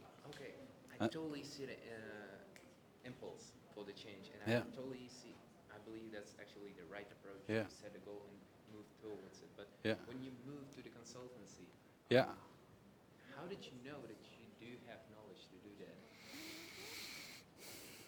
It's a good question. This is where the agency comes into place, because the agency then hired me in 2013. I applied for a job as a project manager because I wanted to learn everything about project management, conducting the client, about really from head to toe, from discovery, from customer experience, UX, online marketing, things I weren't familiar with, right? Also into implementation with the right things and the right. Yeah, absolutely, absolutely. And I was working as a project manager, and the more I worked in the agency, the more popular I became, so to say, up to my now co-founder Oliver, and he said, "Hey, there's this guy doing project management for websites. Are you fucking crazy?" He has to do e-commerce business with me, and we started, and we together found out that the knowledge we have is relevant for the market. That it can help people. Yeah, absolutely. And we've doing 3, 4, 5 projects together as project managers as well as consultants, and we were coming from the basis. I've seen a lot of those projects, customers, special situations, also when I was at e-fulfillment, right? So I had a consulting background without being a consultant or having consultant on my business. Yeah, yeah, absolutely. Because what was e-fulfillment doing? E-fulfillment was always hired when the customer had an ERP and had different systems like a shop, a payment service provider, CRM, loyalty program, accounting, and so on and so on. And all connecting them was simply not possible with the ERP. So the solution of e-fulfillment is to be this missing piece right in the middle. Middleware with business logic, with tools that make it easier, with a basic PIM system in it, with marketplace connectors in it, and so on and so on. Right? Learn a lot about the structure. Absolutely, absolutely. And basically, whenever they hired e-fulfillment, all those questions that I talked about beneath the surface arose. Okay. Right? Okay, I got it. So during that working Yeah. with clients, you kind of saw the. I quitted e-fulfillment, but I wasn't aware of the knowledge I was having. Right? This came up in the agency when we started to do those e-commerce projects, Oliver and me together. And in e-fulfillment, you didn't do any strategy-related work. You just did the tech, but then you saw some things lacking. So to say, yes. Because we always assume that the strategy is crystal clear when they hire an e-commerce software right in the middle, but often it wasn't. Situation to Yeah. what I see, people Yeah. come for the digitalization, but then I see that they kind of lack. I kind of see the pattern. Yeah, yeah. And so this came obvious in the agency business that I was mainly a project manager, and the goal was also to do a little consulting and get use of that knowledge. And the more time I spent with the agency, the more I was doing consulting and a little project management with it, right? And yeah, Now you're doing like 2/3 we of your work. yeah, yeah, absolutely. So it all comes full circle. Whatever I've done in my previous life comes really full circle. When I was starting with Word, I was 6 weeks in a warehouse at 35 degrees. It was really, really hot. I never forget that. And I learned so much about operating, about commissioning, about pick and pack, about all those processes, and so yeah, Structure from the absolutely, very bottom, then to absolutely, the tech part, yeah. then okay, Yeah, okay, yeah. I can see now. And this is one of the USPs of the company, that we're not coming somehow from university, studied business, having done 2 similar projects, and we're now claiming to be the e-commerce consultancy in the world.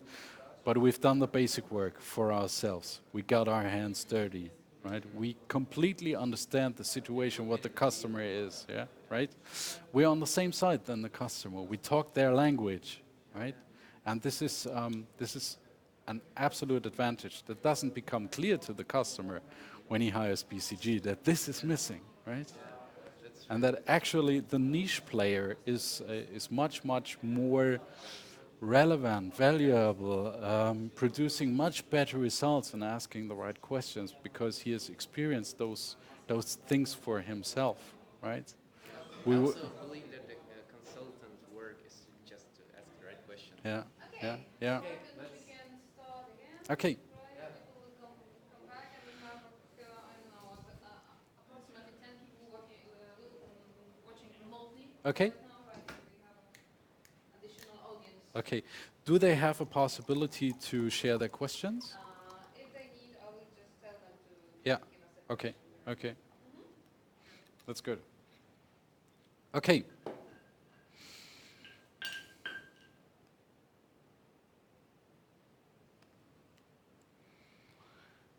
My goal today is also to tell you a little about how we work because I think it's relevant for you as an agency to fully understand the customer and the situation that the customer is in. With all the risks and the question marks and so on that the customer really has. We've been talking about the Amazon chart, roughly, right? And if you really take a look at this for Amazon, with Amazon being the relevant e-commerce player in Germany and other parts like UK and so on, in Europe and in the rest of the world, it's really important to have a good Amazon strategy when you're a brand or a manufacturer and so on and so on. And of course, you have cycles here. That's not linear. It's not starting at the top and going to the down because, for example, if you're starting with, let's say, the core brands, yeah. If you're taking all your products online, how about your pricing? Yeah. When you're the brand, you're the manufacturer, and doing the follower pricing, right? Following the best price in the market means ruin your own margins and taking out your own retailers and your own customers, right? It's ruining, yeah? So you have to think in cycles here, right? On the other hand, if you're talking about being present as a brand, using Amazon as a showroom, it's quite a different situation because then going for vendor doesn't work, yeah? Because Amazon wants performance, right? Okay, something that will answer your questions especially, and it's really important. How do we put the right questions regarding, as we've seen on the chart, regarding the market and the organization? Yeah? I'll explain the organization first, and then how we address the market and the strategy. Regarding the organization, everything that you see here is addressing everything that is beneath the surface of the water, the real part of the iceberg, so to say. And what we have is the so-called digital readiness check. It's like a 360-degree view on the company, how ready they are to do e-commerce. Whatever their target is, if it's marketplace business, if it's, I don't know, B2B online business via an own store and so on and so on. So you always have a goal coming in, right? A target they want to achieve. And you have sometimes a derived strategy as shown in the flip chart, right? Coming in. First ideas, first questions, first frame conditions, so to say. And what we do is we take the basic existing IT architecture, the existing organization and so on, and have this 360-degree with, say, questionnaire with the right questions, divided into those 8 departments. One is ERP and interfaces. How good is the ERP setup to be able to really do e-commerce? And often we have brands, we have manufacturers saying, hey, we have a B2B setup, and we don't want to change that. It's a risk for us, right? I'm with a manufacturer at the moment who said, no, we've introduced SAP, once again, last year. We're struggling with the difficulties, we're struggling with some things. We do not want to have every single client in the ERP. We need consolidated booking and consolidated interfaces at that time. Yeah?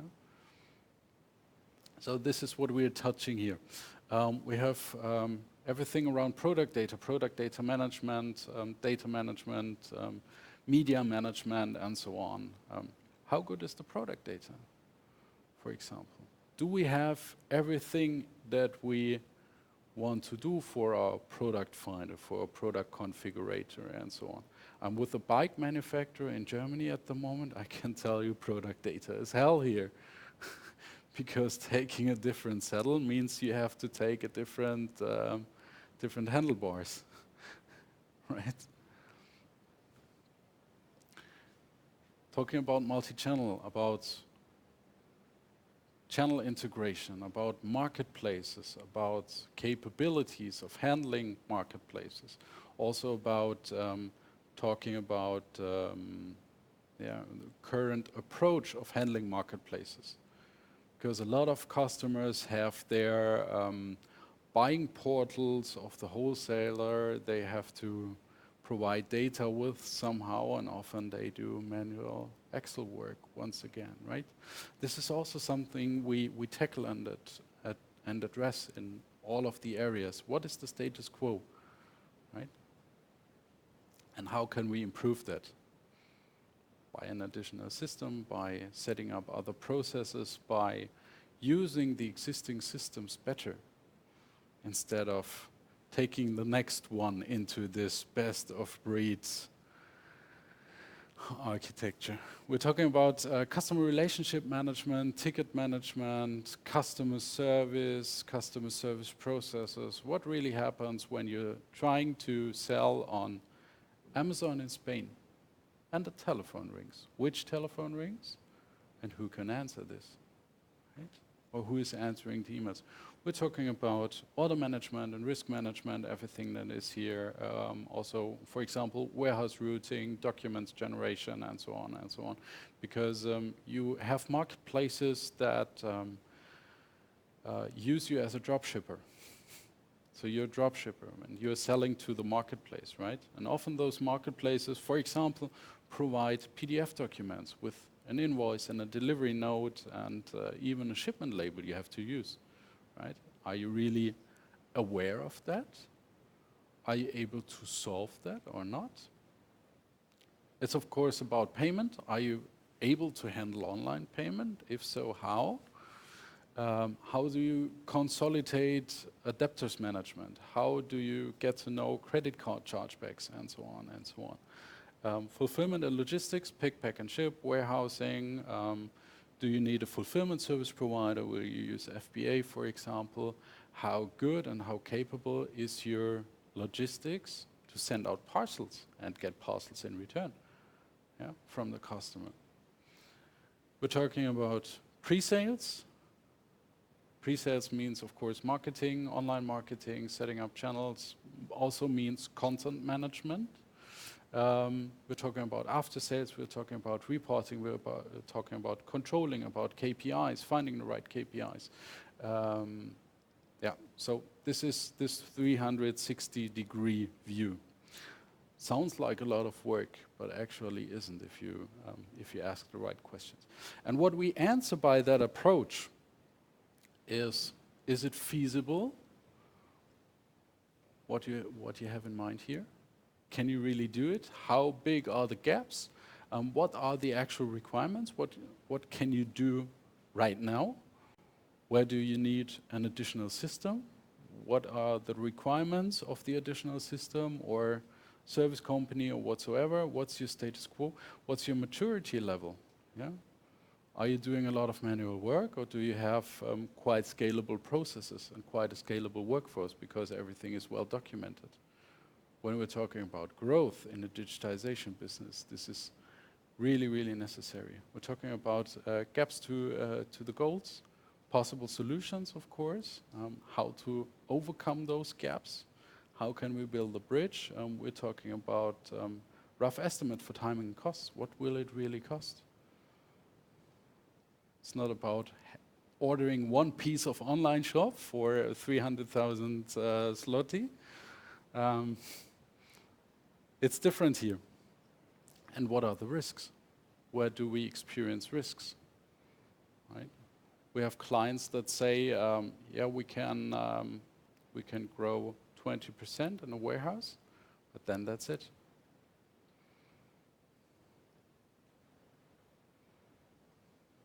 Right? Okay, how do we do that? Usually, depending on how much the customer is in the driver's seat, that is 6 days until approximately 10 to 12 days of work. So it's not quite much, and a lot of outcome. And this is always the way we work, with a maximum focus on outcome and knowledge transfer to the customer. Having made that project, the customer is able to really tell what does it cost, how long does it take internally, and what are the steps that we have to do, and which parts do we have to order on the market, create an RFP for, and so on and so on. So the customer is not stumbling into the project, ordering a B2B shop, and then realizing that the telephone is really ringing when they're selling, and not going from failure to failure, but really has an idea what he has to do. And I always create. No, let's put it the other way around. How do we do that? What we have is.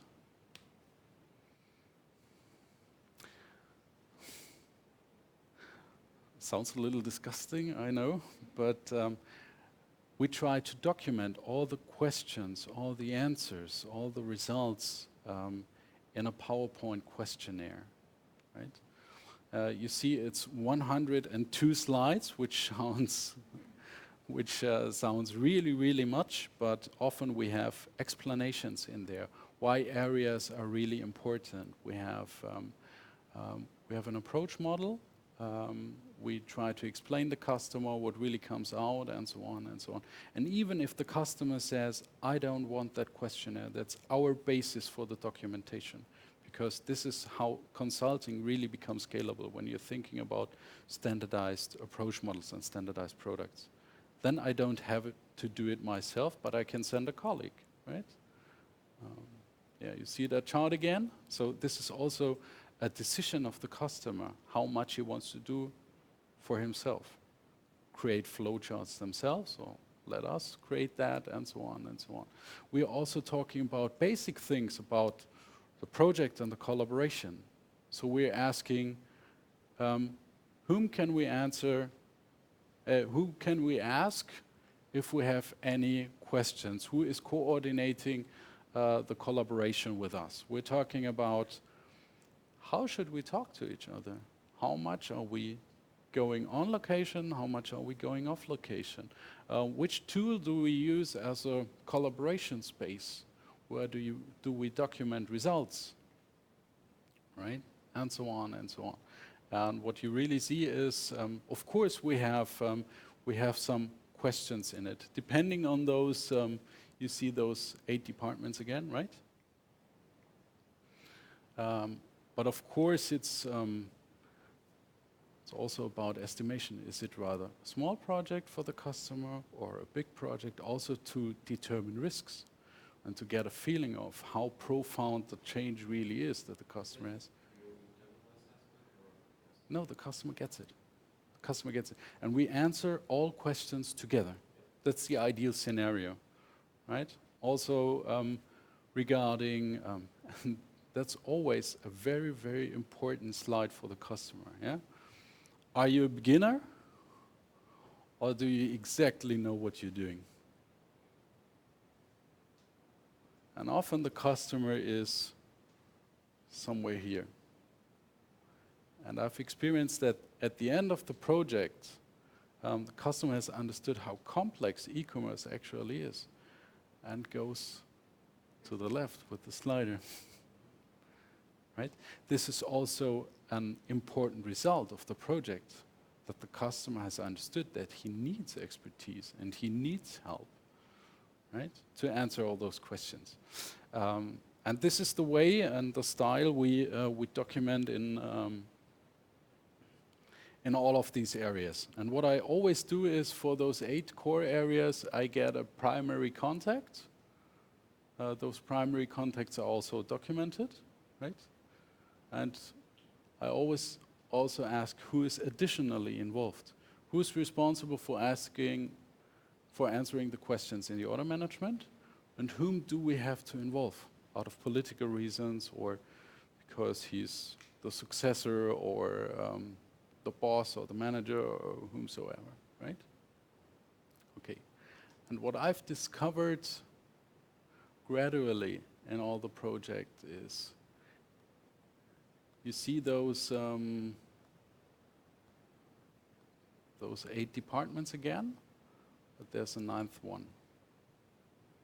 Also talking about what are the actual goals from a customer's perspective. Yeah? Is it about automating things? Is it about centralizing data, for example? Is it about creating revenue, and so on and so on? Why does he want to do the project? Yeah? You write those based on the conversations. Do you have all the client goals, so this kind of standardized? We adapt it for every client, because B2B business is different from a B2C different business. You have manufacturers, you have retailers, you have wholesalers. Of course we adapt it, but I would say 90% remain the same. Yeah, so it's really, really standardized, right? And this is also why we are able to offer so much result for so few work. It's 6 to 12 days, usually around 8. We're also talking about midterm topics, and we found them out. And as you see, this is after having asked all the questions. We answer this. We do not answer this first, because the customer knows what the midterm topics are after we have done the project, right? We are also talking about budgets. We are also talking about risks. What do we see as risks? Because all those risks have to be managed. If it's no budget, or if it's bad data, or if it's, I don't know, the timing is too ambitious. This can also be a result, right?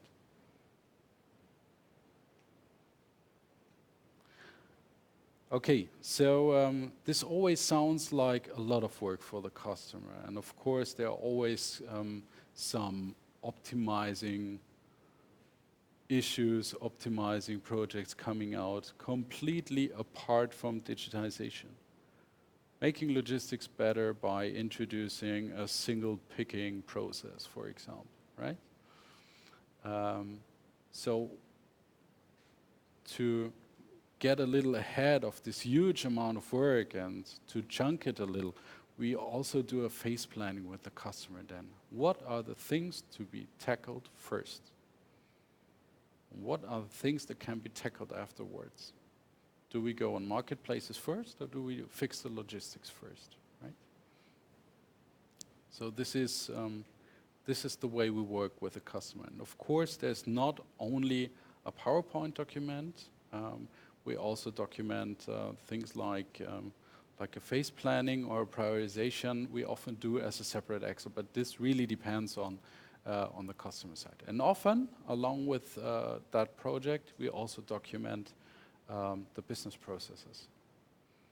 In the meantime, I am not doing any project without modeling the business processes, because the processes are so important. Processes are always also part of RFP processes, and the agency has to answer. Often, of course, in other agencies, salespeople have too much to do or are lazy. and do not care about the business processes, right? Or the agency assumes that the customer is taking care of the business processes, but he isn't. Because this RFP processes is handing in the marketing department, and marketing has no idea of business processes. That's the reality. So you lay down all the processes, then you analyze each one and try to Absolutely. get some questions why Yeah. this process exists. Yeah, yeah. Not only why this process exists, but why this process step is done in the way it is done. Yeah. Just to show you an example.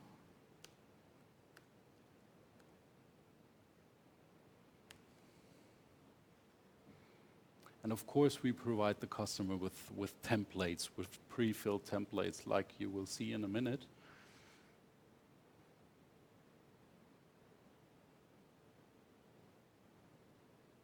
Yeah. This is how it looks like.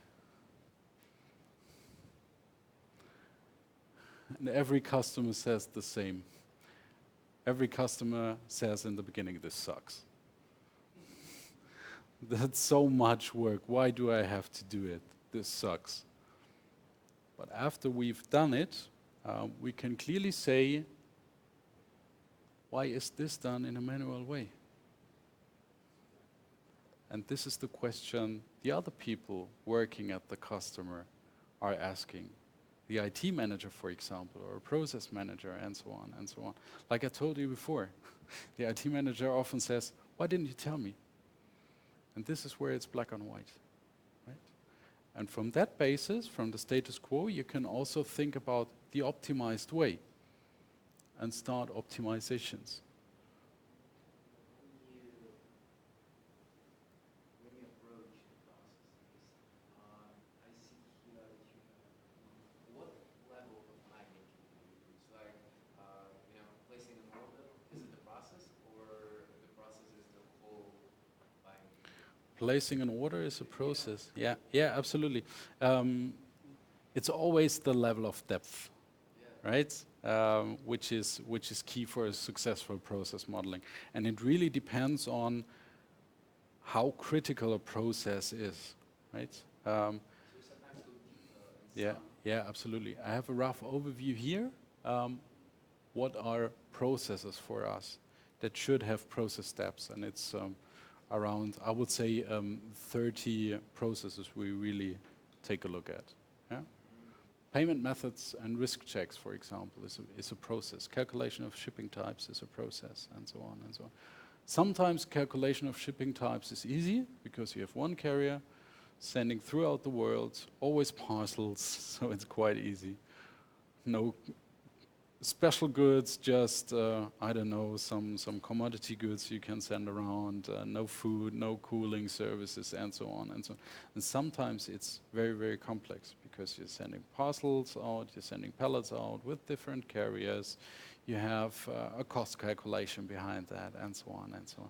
So it really depends. Do that sitting with the client, or do you Yeah. talk with the client and then basing on that create such a Depends on the slider, where the slider is. okay, I got it. Yeah. Again, so if you Of course, learn, you just give it.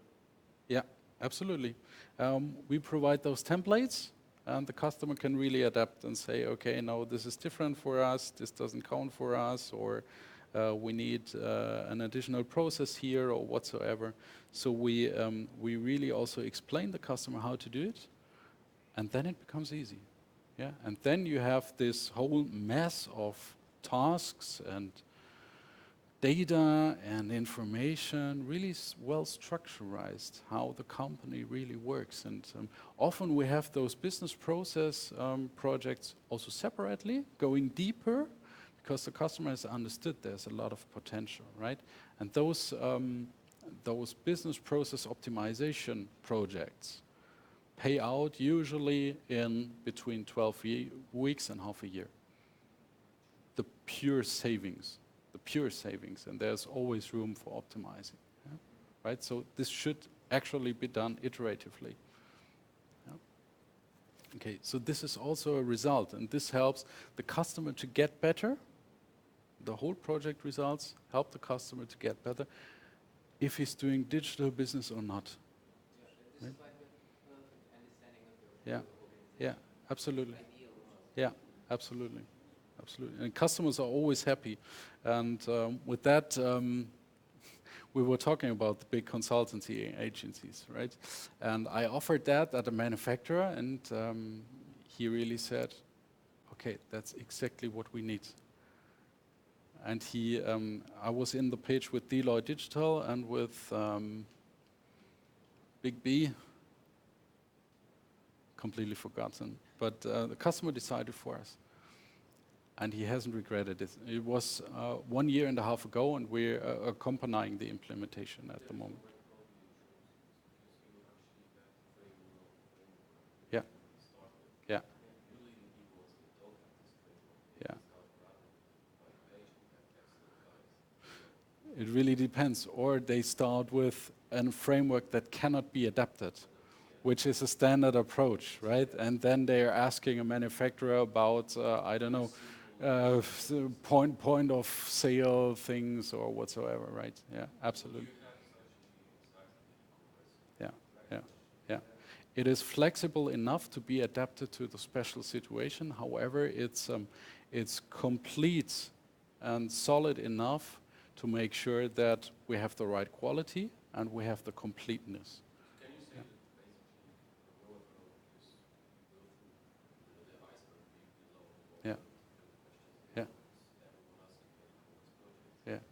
which means that can you say that vertically you can build top down efficiency Yeah, independent yeah, and yeah.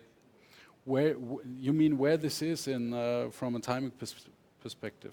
Um, Let me use. Where is it? You as a company Yeah. are you feeling that you can basically do virtual let's say digital twin e-commerce in any manufacturing, or is there something that you're not It No, not for everyone, I would say, because you have different ways of getting an organization ready to do e-commerce and e-business. And often you're talking about the organizational structure, right? Is there a man for e-commerce in every department? Or do you buy a startup and let them do digital, right? Those are the two ends of the scale. Or are you working with a matrix organization then, or do you have an additional digital tribe, so to say? Those are the questions. And of course, those are tackled because we're talking about organizations here. We're talking about processes, which means who is doing it, who is responsible, who is to be involved, who is accountable for that. That's all in that process. So often the customer, I mean, in a daily business, everybody has enough daily business, right? Nobody is bored at the workplace, right? And then there comes this, at the beginning, small digital project, setting up an e-shop, and it becomes bigger and bigger and bigger and bigger and bigger.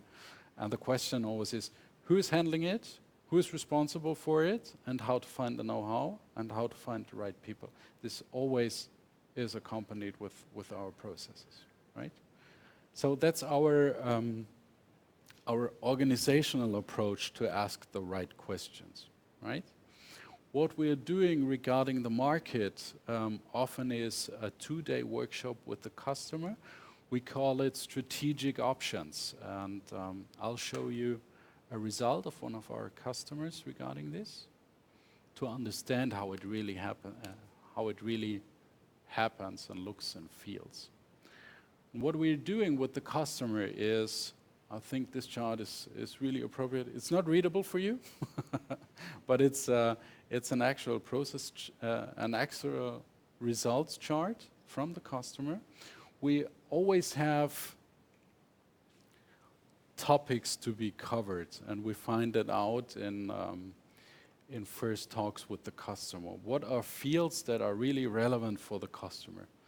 Is it strategy and variants of e-commerce, how to do e-commerce, customer journey, platforms and marketplaces, Amazon, innovation, digital innovation, for example, and so on and so on. Is it online marketing? Is it data management? Is it customer interaction, logistics, organization and personal, as you've asked? Or is it culture and responsibility? So coming from the market, we are also addressing some questions in the direction of organization, right?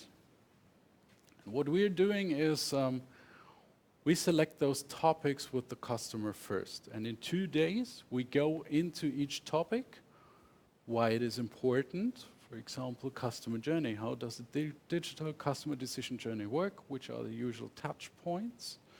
And the customer is important to rate the relevancy.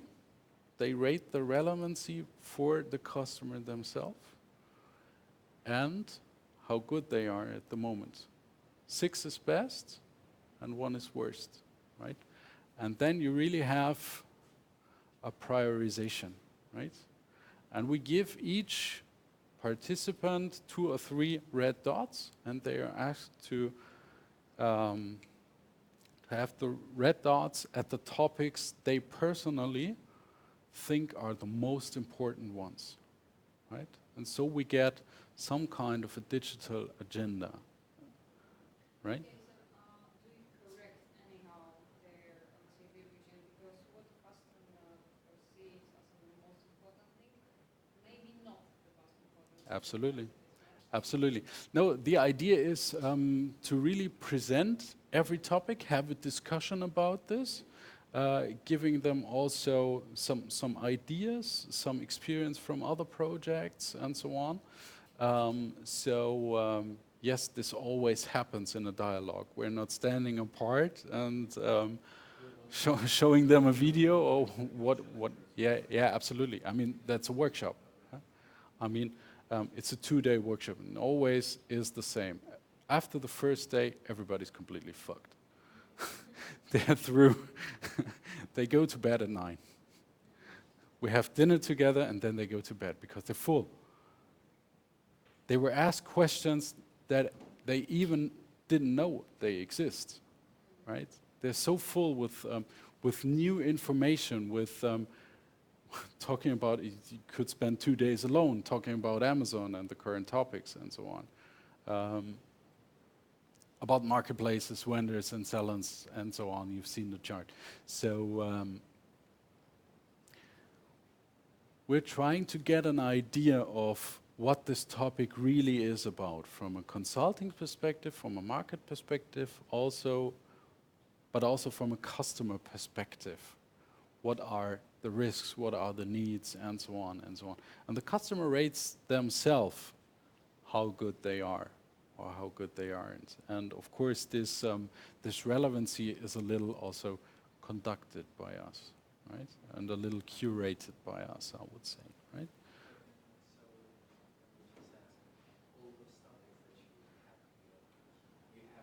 Yeah. First initial call, Yeah. on which you have a general talk, Yeah. and then you yourself sit down Yeah. and just, okay, we talk through that. Yeah. Yeah. Of course, this is also a framework like you've seen at the digital readiness check, right? Some topics change quite frequently. Yeah. Some topics don't. Yeah. Always the same questions. Yeah. Who's responsible? How to set up the organizational structure and so on. So we keep that updated and make a workshop out of it. And in this workshop, we make sure that we ask each other the right questions, right? So the workshop is only what topics are really relevant for us, which topics do we address first, which are the most critical ones, and one of the topics is always ITs and systems and so on. I've never experienced any projects where this wasn't number 1 or number 2. And in that workshop, that's also important, we have people from different departments on the table. We have sales, we have marketing, we have logistics, we have IT, we have product management, and so on. We have controlling and finance, and so on and so on. So this is really also a 360-degree view. And after their workshop, it was the first time often that they talked about e-commerce in a same language, understanding each other's perceptions of the topic. Right? After those workshops, we often have talks about e-commerce strategy or talks about customer journey. And this is where the specialists also come into play here. And we are making sure, as a coordination instance or as a key account manager, so to say, that all those links come together, right? And the customer has the right feedback and has, let's say, regarding logistics, the right information and the right status quo they need to really be able to handle e-commerce then. And this is how we approach those topics. Always with a focus on feasibility, on practicability, on results, and on knowledge transfer. So I'm rather doing more projects with less days involved, less business days, than doing a big project, only documenting, and the customer opens up, puts down the results, and closes again, right? That's what we all know. Okay. Clear so far? Any questions? This whole, sorry, this whole document is, I would say, overwhelming, right? So, as you said, Absolutely. Absolutely. it takes 2 days of the workshop, right? Yeah. To get through. And Yeah. so my question is it a tool for each and every project you do, or because I can imagine that for a smaller one it would be, I would say, Yeah. a too big weapon, right? Yeah. Braun Büffel has 50 employees. I think that answers the question. So yes and no, because no matter how big or small the organization is, it's always the same questions. How can you make sure that e-commerce can be operated in a daily business regarding personal, regarding organization, and so on? It doesn't matter how big the company is. That's a question to be asked and to be tackled. Also regarding how's the customer finding you and your digital products. Of course, you have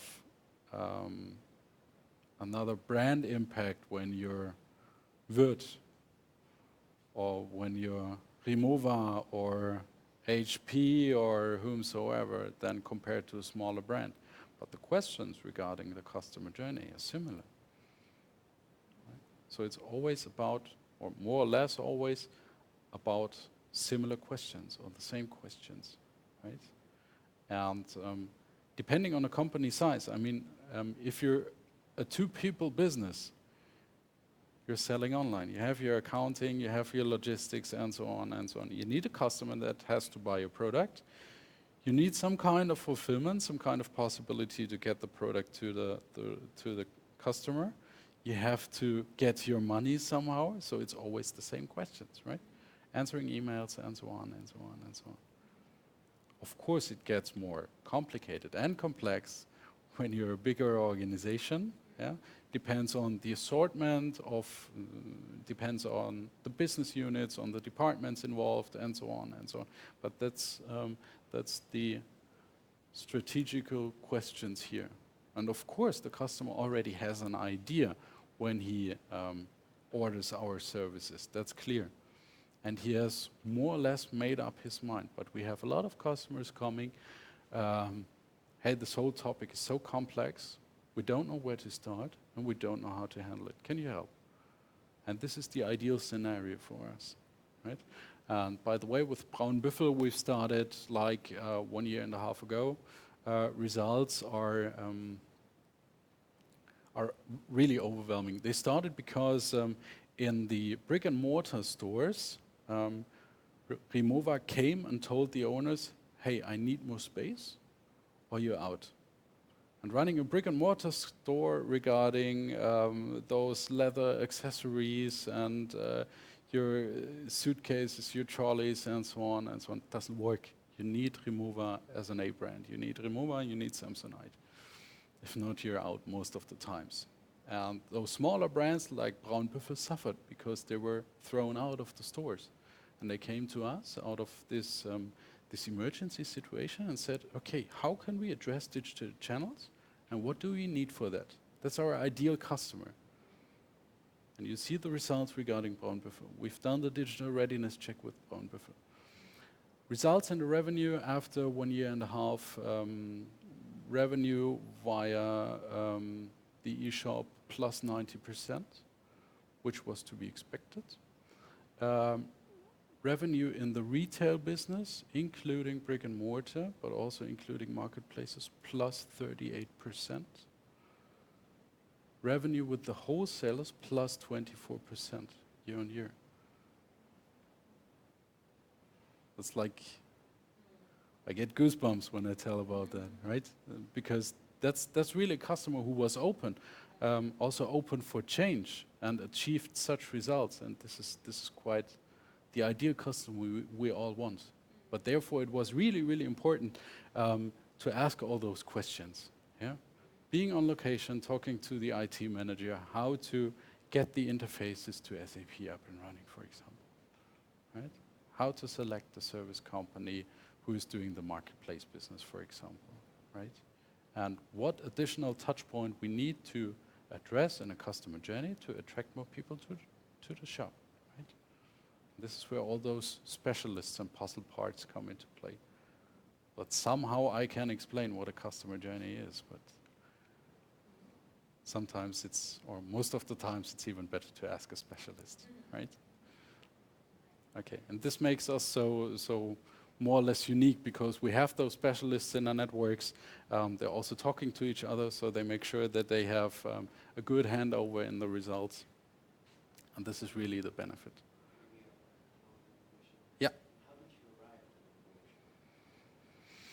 conclusion? By car. You have your knowledge that Yeah. you as a person. Yeah. But how did you create that workshop? You just sat down and wrote down the questions you should ask and create a process out of it? You mean how those approach models really evolved? Kind of. Okay. How did that workshop that you can perform now, because I guess at the very beginning it was just you talking with the client, right? And then you kind of had to systemize it somehow.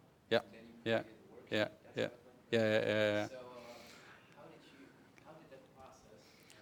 That's my big learning in the marketing in 2017. It's actually two learnings. The two learnings in 2017 is I was talking about processes, business processes, how important it is to take a look at business processes and what potential you can unleash if you're talking about business process. So I started marketing with processes. Yeah, no one was interested. Companies do not want to talk about business processes. The second learning answers your question. Yeah? What are the three questions a customer asks you as a consulting company when you're on location? In the sales. Yeah. Mm-hmm. Yeah. Yeah. How much when?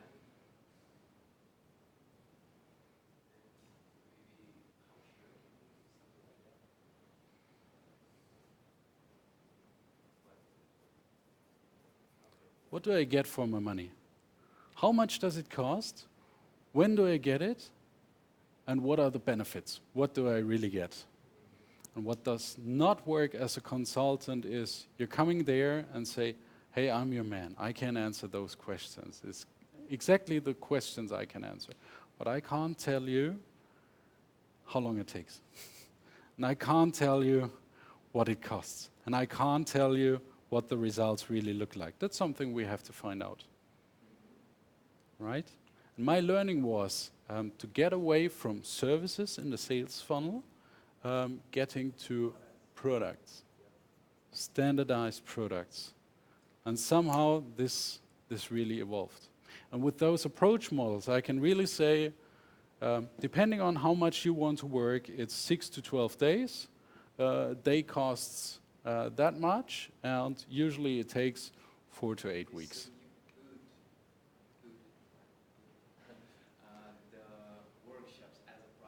Yeah. and then you sold them as it was just easier. Yeah, standardized products. Yeah, that's the learning in 2017. Yeah, to go through products. And by the way, the top seller is the digital readiness check in the meantime. Yeah, by far.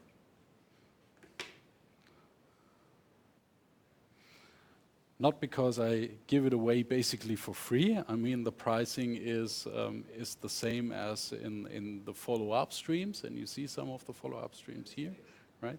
It's more or less fixed, and you have your barriers.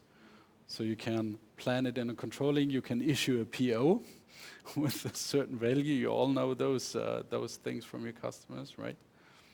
Issuing a PO if you don't know how long it takes and what it costs is not possible, right?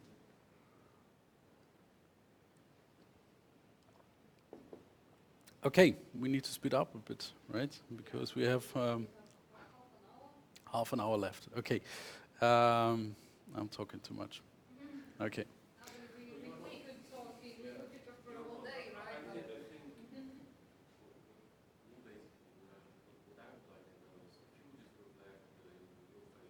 Mm-hmm. Yeah. Those ones? Mm-hmm.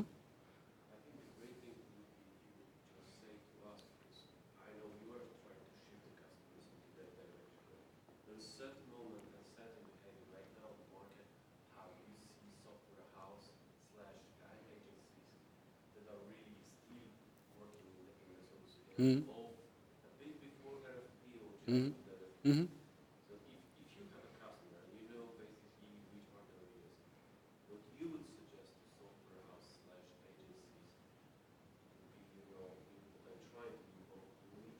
Mm-hmm. Okay.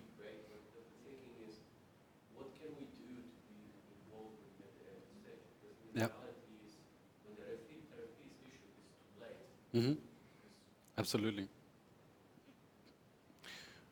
For you, it's really critical because if you're talking about the vendor selection process, what you can do is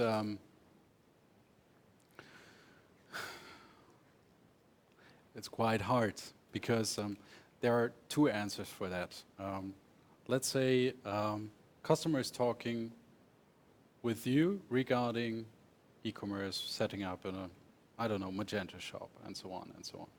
And then you are, as you just said, asking a checklist with all those 8 departments, right?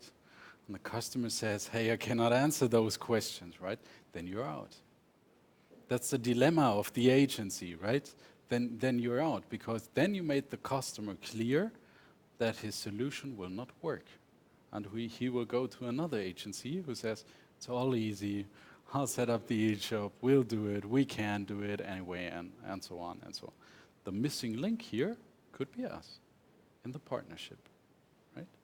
The second answer to that is quite a bit more complicated, how to go more into this left direction, so to say, right? Maybe I show you how we do RFP processes, and maybe this answers your question implicitly. What I think belongs to a good vendor briefing is the target processes, as said. What do you want to achieve? Because then it's also easier in the workshop and implementation phase with the agency to say, okay, we can do it like this, it's no problem. Here we have some questions because we've experienced other things in other projects. And here we need some kind of implementation, and this is standard then. Yeah, so it becomes visible what you're doing as an agency and how you're customizing the software and really helping. Yeah, we're always trying to figure out a target IT landscape, a target infrastructure. We always send over an idea, not as this is it, but this is the best guess we currently have, and please explain us as an agency how you can help. What we always send over is some kind of rating matrix, some requirements matrix. Yeah? What is possible with the selected solution? Is Magento able of handling, I don't know, individual prices and so on and so on?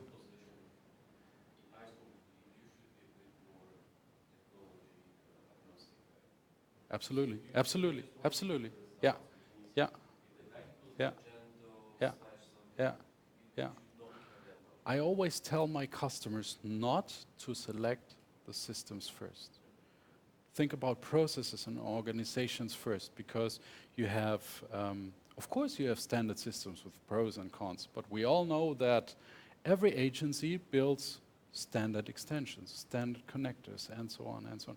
And fixing on a software at the very early stage means you're locked, and you don't participate in those custom extensions of every agency, right? Okay. All this answers how. But the agency has no clue of why the customer is doing it. So I always send with it a concept paper. I call it the reason why. And here we state why the customer wants to do the project, why the customer has a high requirement on individual pricing, how the business model works, why the customer is selling on a digital sales channel, and so on and so on. To give you as an agency also the possibility and open the door to present own ideas and own solutions. So it's really before that formal that would be like NFI Yeah. slash. No, it's really an RFP. It's not. Yeah, it's really an RFP. So this reason why has 40 to 80 pages, including process charts and explanations and so on. So it's really, it's not fixed, I would say, but it's the best guess that the customer can do at that stage. Of course, processes are always adapted, or requirements are always adapted, depending on the software selection. Maybe there's something that customer wants to have in step 2, but it's easily possible in step 1. So why not talking about setting it up directly? So you want to submit a bid before getting the conversation? Sorry. That's the RFP. Of course, we do an RFI process first, right? Writing together the complexity drivers, the frame conditions of the project, and so on and so on, and addressing it on the market, right? Sending it out to agencies, software vendors. We think, or the customer thinks, depends. That could really fit. That's usually, I would say, 10 to 15 maximum, or rather 8 to 15. The RFP process is something that the best 3 get. Absolutely. And between the RFI and the RFP, of course, we have some concepts from the agency, some solution design from the agency, and we go into talks when we think that, okay, this could be a fit. Some agencies do not want to answer, some agencies cannot answer. Often you have only a sales rep answering without giving a rough estimation about the timing and the costs. So, yeah. Being in this process, you see the challenges as well of agencies. If you would just say, what could be something that will make us different if we would be part of the enterprise selection? Mhm. What are really the basics that you list right now, or just making your work easy, which Yeah. make the work Mhm. towards the customer easy? Absolutely. For example, doing a co-branding on this and offering this on the market. This is something you can offer upfront or afterwards, but it shows that you have expertise in those things, right? And are not focused only on delivering the software and not taking care, right? And that's so to say the claim. If you can manage to have a marketing on, we're the agency that cares, and we're your companion throughout those processes. And we've understood that it's not only the sales window, but we're offering solutions to get ahead of the daily business, right? And give you an idea of the daily business, and can be a companion to set up the daily business before finishing the shop and then stumbling from failure to failure and bottleneck to bottleneck. That's really an additional value and the difference. I fully agree, because Yeah. the tendency right now is they grab the software house and Yeah. try to be in your shoes rather Yeah. than to take you as a Yeah. partner, Yeah. which is a bit Yeah. failure strategy, because Absolutely. you don't go upwards and Absolutely. the pyramid of Absolutely. I mean, if you take a look at Germany, every bigger agency or software house is opening up a consulting unit at the moment, right? From their e-shop projects, telling what is really going on in the logistics and what is really important. Yeah. We don't have to talk about credibility regarding that. Yeah? That's only possible if you have an external partner doing this every day and with a different focus on that. Absolutely. And this is why I said yes all at once when you invited me, because it's really important for me, and that's my mission, to make the agencies clear what is below the surface, right? And have a better understanding here. And of course, it's my business, and I'm hoping for the partnership, but I'm really, really sure that every agency can profitate from our service when it goes hand in hand with the implementation later on. Yeah, yeah, absolutely, absolutely. No question. There's 11 other answers to your question. I've brought the main reasons of e-commerce project failures, and maybe you experience some of that in your projects when working with the agency. What are really the top fuck-ups in the projects? Yeah? Right. First one is unclear requirement. We've talked about one-pager RFPs, right? And this is something, before you make yourself unhappy as an agency, I know we are all focused on sales and so on, but is it really the customer you want to have, one-page RFP? I, in the meantime, tell the customers, when we're not able to talk about processes, if you turn it down, if you only want to have a second opinion on if Spryker or Shopware is right for you, then I'm out. That's not how it works, right? This is not enough for the understanding. Second one is, of course, considering the wrong vendors and service companies, right? This is something you cannot influence as an agency, I would say, because you have your dualism. You are a software vendor, so you're always biased. It's not possible for you to do a neutral selection, right? That's not credible on the market. And on the other hand, you, of course, have your agency business.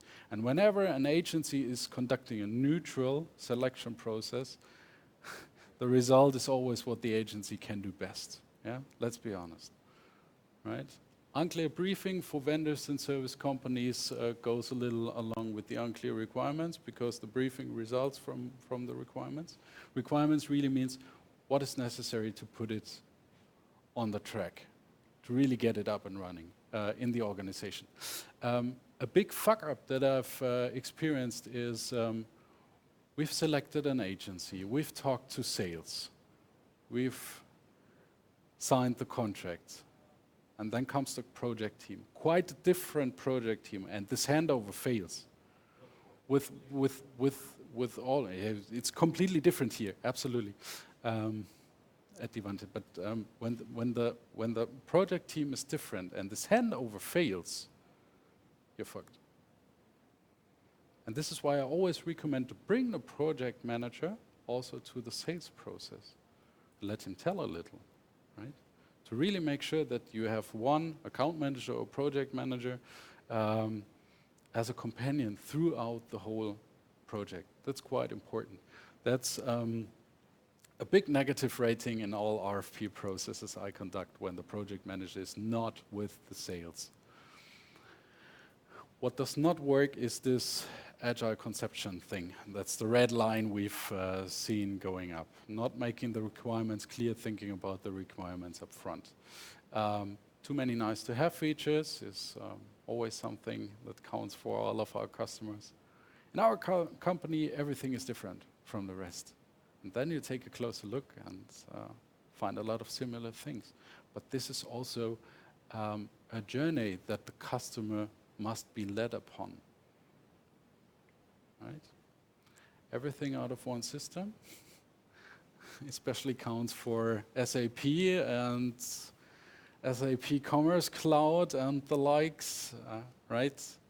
Sometimes it's really good to have a partial best of breed approach. And this is, of course, something from a neutral perspective, from a consulting perspective, is easier to tell than from an agency perspective, right? Because you as an agency are always considered that you want to sell your stuff. Yeah, yeah, absolutely. Too few understanding between a company and a vendor or agency is exactly what happened at Würth. When I tried to translate a little when we're talking about customer journeys. Often you have the selection process, you have won the selection process, and for you as an agency, you're working every day with user experience, with customer journey, with online marketing, performance marketing, SEO, and so on and so on. For a lot of customers, this is quite a new world. And little answer for you, how to onboard, offer basic workshops, basic SEO workshops to the customers, or prospects or whatsoever, free of charge, just to have an idea of look and feel of an agency, how an agency really works, and that an agency cares about more than delivering software quite well, right? This is where a lot of projects fail, because is it always the same when we're talking about Agile? No, not at all. Many companies claim that they can work Agile, but they can't. Agile means communication. Agile means delivering in short-term cycles. If you take a look at the classical IT departments in Germany, right? They're as far apart from Agile as, I don't know, the Pope from the Christopher Street Day. Yeah? Agile implementation methods at any price emphasizes this a little, right? For many customers, it is not possible to work Agile. Yeah? Because Agile works best if you don't have a fixed time frame, if you don't have a fixed scope, and you don't have fixed costs. Those are the three frame conditions for really working Agile. How many customers do you have where all those three conditions meet? None. Yeah. And this is why it's... We have one client from Germany who told us that he'd like to work in a fixed agile mode, right? So, and it's an official name in their company. Fixed Agile mode. It's a mental thing. Very good. Very good. Yeah. Yeah. And this is something you should address also with the customer, if Agile is possible or not. Because this raises expectations. Faster delivery and so on. We can change the scope of work. So we don't have to make every requirement fixed, especially when it comes to, I don't know, logistics or customer service. We can change it afterwards. But how often does the customer complain about extra costs then? Almost in every case. Right? Okay. Too few project resources on the customer side is very much underestimated, and you all know that. You don't get feedback, you don't get the open questions. On the other hand, you're asked when the solution is ready to go, and so on and so on. Don't expect a state-of-the-art project manager on the customer side, and this is something you have to address in the workshop. So whenever you're asked how to improve or how to come a little beforehand in the sales cycle, if you can offer a good approach model here in the RFI or ask the right questions, I would say this is a big bonus and a big benefit. Right? And the wrong handover from project team to maintenance is also something I experienced. Yeah. Implementation is done, but hey, where will the solution be hosted, by the way? And how to operate, and what are the specialties of the customer that are important for the support team? What does the customer service need to know? Yeah.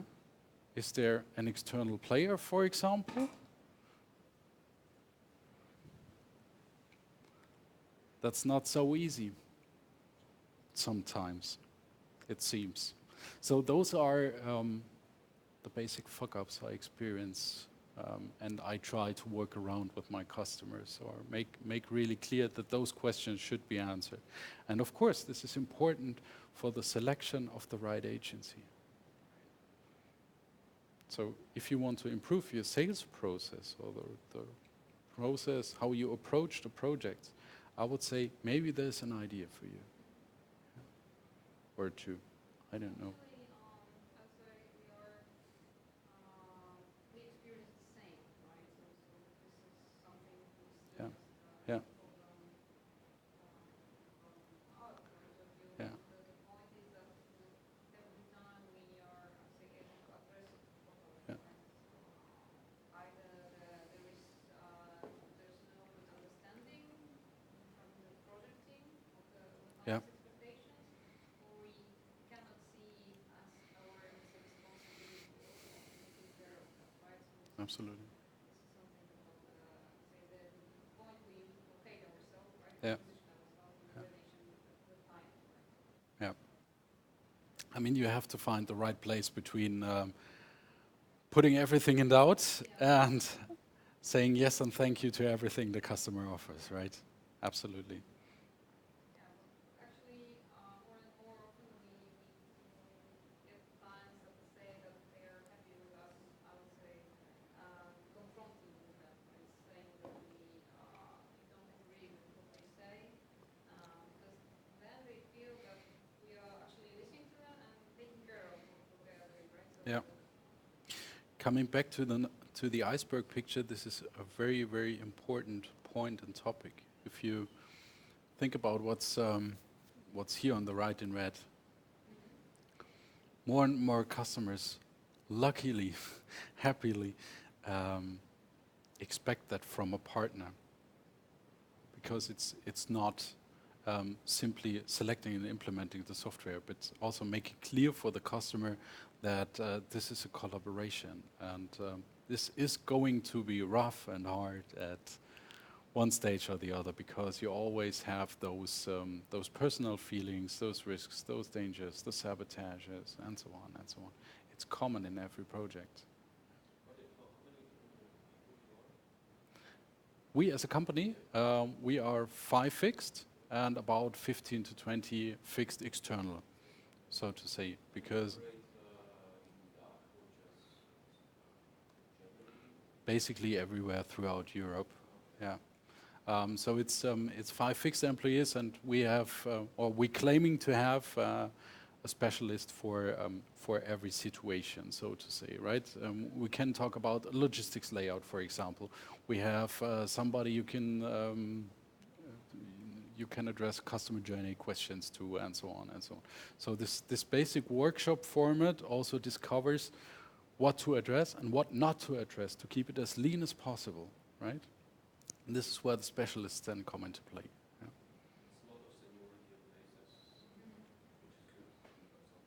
There's no 21-year-old coming straight from university, right? Or 20, 23, 21 would be a little early. Yeah, absolutely. So it's all insiders. We've all done e-commerce ourselves. We operated companies regarding e-commerce, right? And those people who are former managers or former experts and so on, hiring them is always difficult, because, and this closes a little the circle, because they all have their family and they've all experienced this high working hours and so on. I'm not saying that a fixed position is bad for you, for your lifestyle, for your health, but sometimes it's hard to find the right balance, right? And often you have people dropping out of agencies. Sasha, for example, has founded his own agency, René as well, and they've dropped out gradually because it's developed in a direction they didn't want personally, which is completely okay.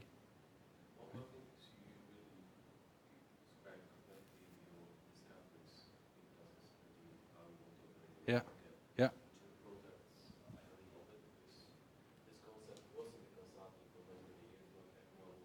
yeah, yeah.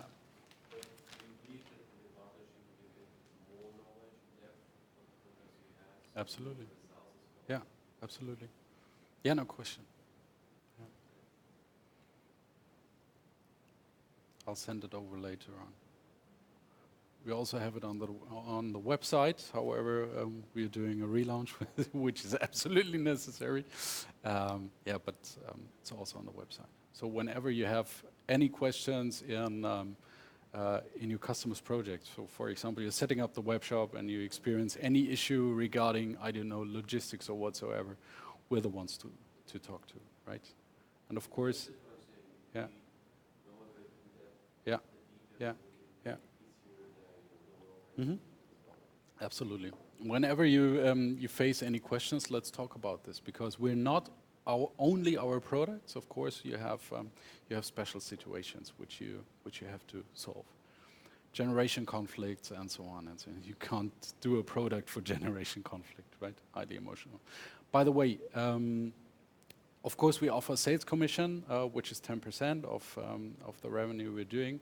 And the one who is, this goes for the key accounts or for the specialists here, the one who is giving the lead and giving the tip is also rewarded with a personal thank you, personal gift. It's usually 1,000 euros, so it's 3,500 zloty. Okay. Are there any kinds of clients you, let's say, you don't approach or you, let's say, decide when they approach you, Yep. right? You decide I don't know, you don't want or won't be able to. Yeah, in the meantime, yes. For me, it's always important to talk to a customer personally at the sales stage. So I'm driving to the customer in almost every case, if it's possible anyhow regarding the schedule. This also means that I can't do 2 to 3 day projects because they're too small to spend the time of 1 day traveling to the customer with the traveling expenses and so on and so on. We don't do customers that don't want to talk about the processes. That's a big learning. I often have questions if they should use Magento or Shopware or whatsoever, and I always say, to find it out, I have to talk to you about the processes and understand how you created those requirements, right? And this is a process. That's not simply taking a look at the requirements and the situation and then saying it's Magento or Shopware. It has to fit to the processes. And customers who do not want to talk about the processes, who do not have the ability to maybe change a process or whatsoever, because this is what always comes in the implementation phase, right? I don't do them. In the meantime, we have a lot of customer where it comes to culture, right? You know that. C-level is fine, C-level agrees, C-level knows that change is important. And I've had it more than once when the management level was sitting there, IT management, logistics management, sales management, and so on, telling each other why it's not possible.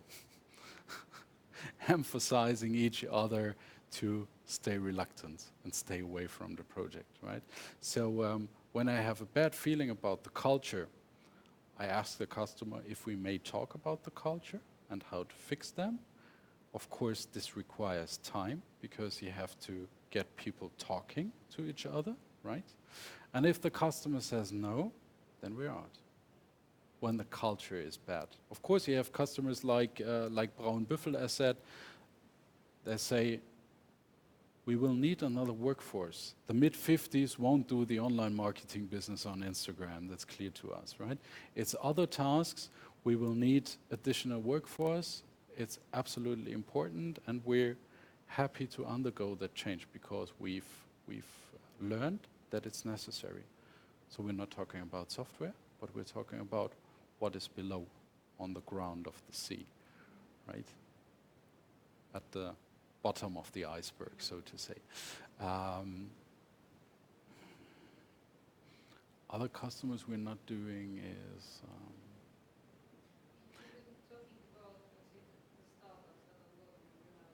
Okay. Yeah, yeah. Yeah. Yeah. Yeah. Yeah. Yeah. Are the first type of the client your client or rather you're focusing on the second? It really depends. Often, what we're not doing is those two people startups at the very, very early stage because they have different questions. They have to find themselves as founders first Yeah, finding out if the product works or not. They are talking about how to source the product in, I don't know, China or whatsoever. That's rather not us, and they are not able often to pay the daily rates we're asking, right?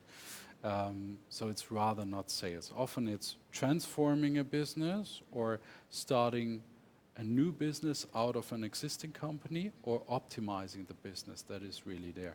And regarding the workforce, we've done basically everything. One of the top 10 German companies is our customer, as well as a local store with 5 employees. 5 employees is rather quite small. That's not our A customer. So the ideal customer for us is really the one we may accompany and who has learned that change is really necessary, I would say, and is able and willing to do those steps regarding processes, organization, and so on and so on. However, we are also fine with optimizing projects 5 days and upwards when you're talking about a quick check in the IT, recommending, I don't know, how to reorganize a warehouse and so on. This is also things that we're doing, and we're completely happy with that. Absolutely. Yeah. What we see as you're observing the German market is that more and more, let's say, big companies, big brands are creating inside the, say, like call it digital hub. Mm-hmm. Or say the startup within a company, Yeah. right? Because they want to become more agile and more, let's say, technology focused and so on. Yeah. Yeah, and well, we see it as an opportunity for us, maybe. Mm-hmm. I Mm-hmm. don't know if I'm not mistaken here. And I was wondering, how do you see this movement? Mm-hmm. It's absolutely legit to leave all this big issues and politics and everything that you have behind. And for some of the companies, it's the only way and the only option to really create new business models and disruption, because the politics is so strong in the organization. So it's absolutely legit. The question is how to do this, because often they go to the WeWork in Munich, rent, I don't know, 5 rooms next to each other, right? And claim that they are in a startup hub. No, they're not. They are an office accidentally located in a startup hub, I would say, right? But there's no exchange, which companies are often hoping for. But yes, you see a lot of big companies like Daimler, Mercedes-Benz, for example, or the likes that are offering that are opening startups. Yes. Do you see But it as a potential for you as well, with your services, or rather not? I would say it depends on the startup and what they want to do. Often they also buy 3 people startups to have the workforce and the knowledge, right? And then you're in the startup situation again. But for example, if you have, just a hypothetical example, if you have Mercedes-Benz thinking about opening up an e-bike startup unit, for example, with making use of some of the technology infrastructure of Mercedes-Benz or the accounting department or whatsoever, then yes, why not? Yeah, absolutely. Yeah. I think it's really hard to address the market because it always depends on the management and the culture, how open they really are, and really avoiding that the CFO is in the office after a year and asking for the annual figures and how much profit they've generated, right? That's a big danger I see, and this doesn't work if you're talking about digital hubs, because digital hubs are about learning, but learning is not something you can put anywhere in the balance sheet, right? It's like I don't know if you've written the book Lean Startup from Eric Ries. When you're talking about the learning balance sheet, yeah, that's completely contrary to the traditional balance sheet, right? And this is, yeah, it depends from company to company how good those things are really working, right? I do have the questions, Mark, because we have to. You run out of questions? Yeah. Oh, this is really possible. Or was it too much? Could you understand it? Because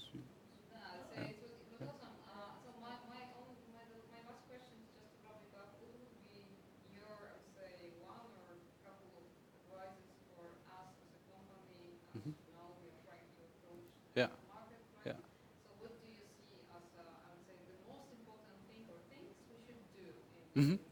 Okay. Hmm. Hmm. Okay. Okay. Understood.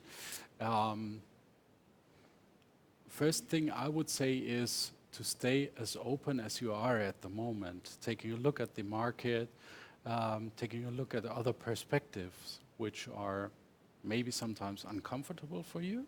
I would say that's a key and a reason, not sticking and focusing to simply implementing and delivering software. What you are not doing at the moment. The second thing is what I personally see coming up for you is you are in the conflict between being an agency and being a product company, right? This is a challenge you have, and you have to face it shortly.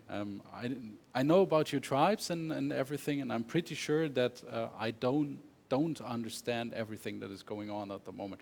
But simply from a helicopter perspective, seeing you from the complete outside, I've seen and experienced that with other agencies, and for other agencies, this was really, really painful, right? And I've seen an agency going nearly bankrupt in that question. So this is, I would say, something you have to solve from a business perspective, from a financial perspective, but also from a marketing perspective, right? Because it's a different marketing approach if you say you have PWA.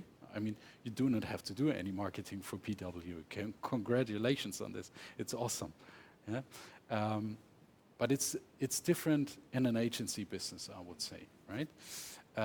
The other thing is, of course, a partnership with us, because we somehow are complementary for you and with you.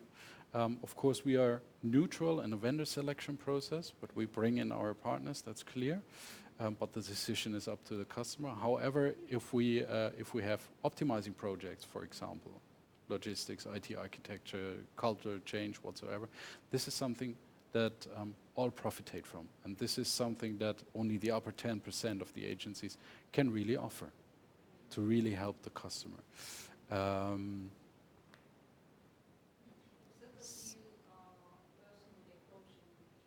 Yeah, yeah.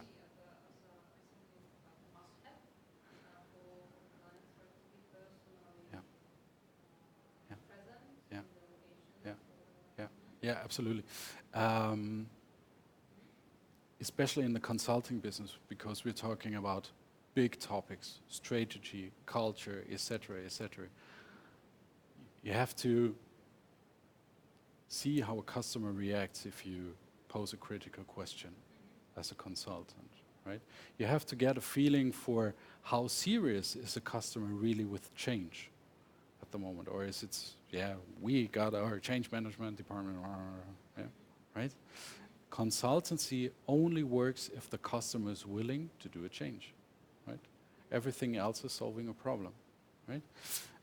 So yes, for me, yes, and I would also say for agencies, it's really important to be there, because you have to find out if you're on the same wavelength, also from a physical perspective, I would say, right? And of course, you can, if there's a question regarding, I don't know, IT and maintenance and hosting and so on, and you're talking to the marketing department, it's easier to get a specialist from the IT department on board when it comes to that question, if it was unplanned, right? And this is something that's quite difficult from a telephone or a Skype telco or whatsoever. And as you've seen, I use a lot of flip charts. For me, visualization is really, really important, right? This is something that can be done best when you're physically at the customer's location, yeah? So for me, this is really key, yes, absolutely. Because every decision you do is subconsciously, every decision, yeah? Your rational mind is only there like a speaker, I would say, right? But every decision you do is irrational.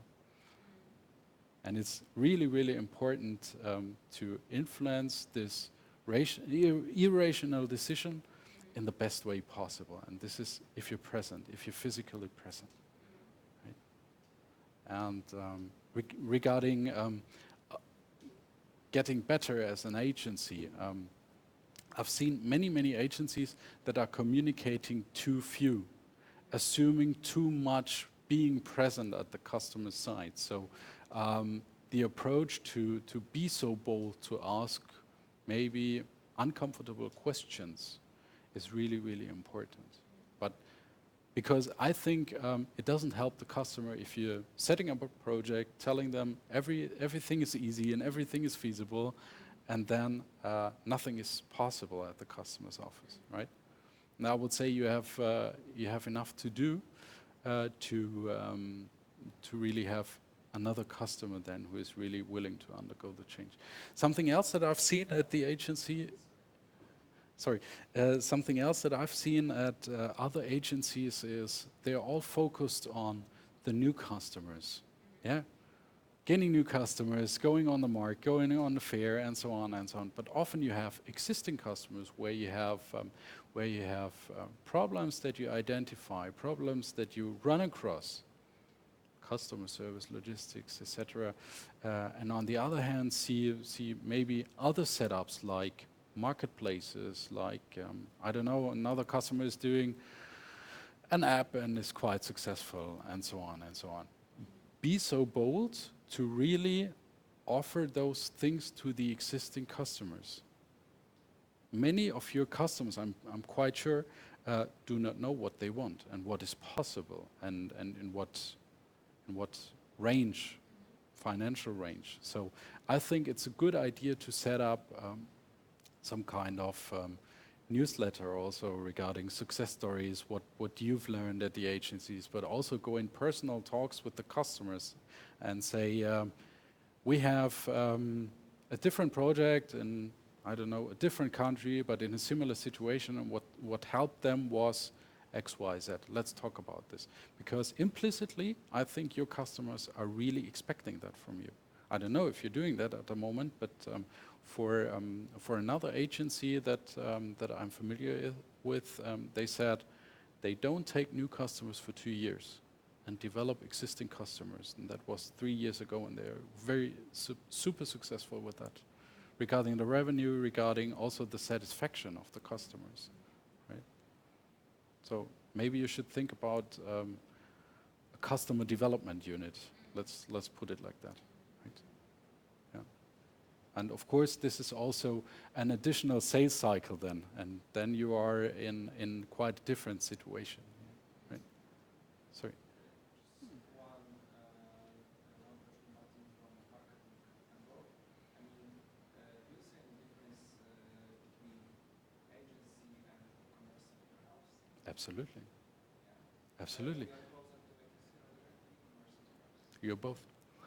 And that's your conflict in the marketing. From my helicopter, completely from the outside perspective. Because you are at different sales cycles, I would say, right? Often you have customers that select a software before selecting the agency.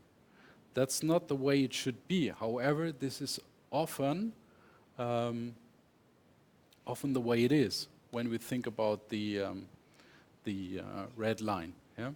Often traditional customers are focusing on the software first and then select the vendor, select the agency, right? So it's quite different sales cycles. Also to explain benefits of the software is quite a difference than promoting, I don't know, white papers or business cases or best practice cases as an agency, right? I would say it's completely also a different audience, because with software, you often tackle the IT managers and the IT guys and the process guys and so on and so on. Less the marketing. Marketing often does not care about the software. So it's different target groups, I would say, in your marketing process. I'm completely unfamiliar with your marketing processes, but I would say there's a huge difference and a huge gap. And the sales funnel is completely different. Right?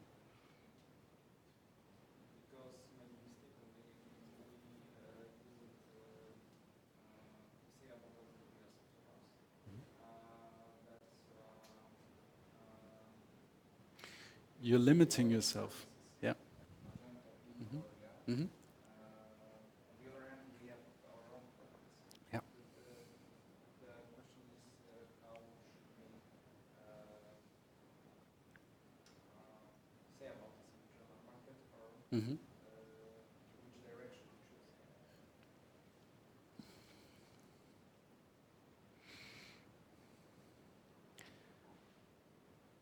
I would say it's really important to show that you're both. And you work, of course, best with your own software, where you can set up a PWA and develop a front end whatsoever. However, I think from a USP perspective, it's really important to say we do not only implement and customize software, we also know about what making software is really about, because we have our standardized product, so we understand vendors better, or the ability to extend software or whatsoever. So also claim that as a USP, that you take the best experience that you have as an agency and create state-of-the-art software from that. Yeah, and I would say this is limiting you to an e-commerce software house completely leaves apart when somebody touches you for the first time, that you have this huge agency tribe, right? And that you're really doing, I would say, also best practice extensions for existing software like Pimcore, Magento, or whatsoever, right? I got the last questions. Could we make a selfie with you? Sure, So, sure. Yeah, mention sure. us, Sure. I wanted to ask as well, also for our marketing perspective. Yeah. yeah, come on, everybody here, and let's take. Maybe not a selfie, just a photo. Could you choose the best slide ever in this presentation? Best slide ever. Title slide or something like that. Which was the best slide for you? Okay, let's go with a selfie. You have a really long hand. Like 3.5 meters. So I shall be in front then. Come on. Okay, so how should we stand? I don't know. Let's try. Okay, fine. Okay. Me too, me too, me too. Yeah, because we don't I have think that. I gotta. I need a.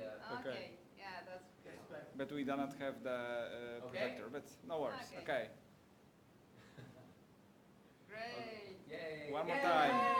Some other angle. I think the best Cool. will, yeah. Okay. That's the best will, yeah.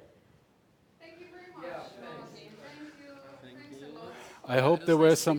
Thank you. Yeah, Yeah, and for me as well. Yeah, maybe we'll just switch off the. last thing I'll the ask you recording. is, I'm thinking about growing in the consultancy area myself. What materials would you recommend to, what sources of knowledge? Thank you as well. See you soon. Thank you. Thank you. Thanks. Thank you. I have time. I have to run. Alex, Really- pleasure to meet you. Yeah, as always, for me Absolutely. especially. Yeah, of for me course. as well. Really informative. Like really, Okay. especially those points why projects can Yeah. be not so successful. Yeah. Not using Yeah.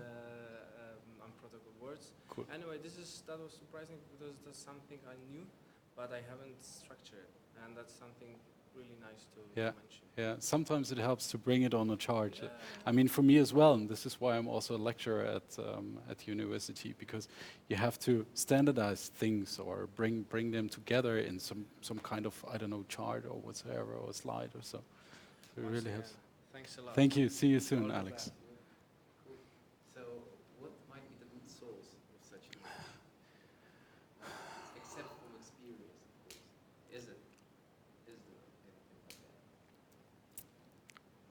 You mean regarding methodology or regarding contents or?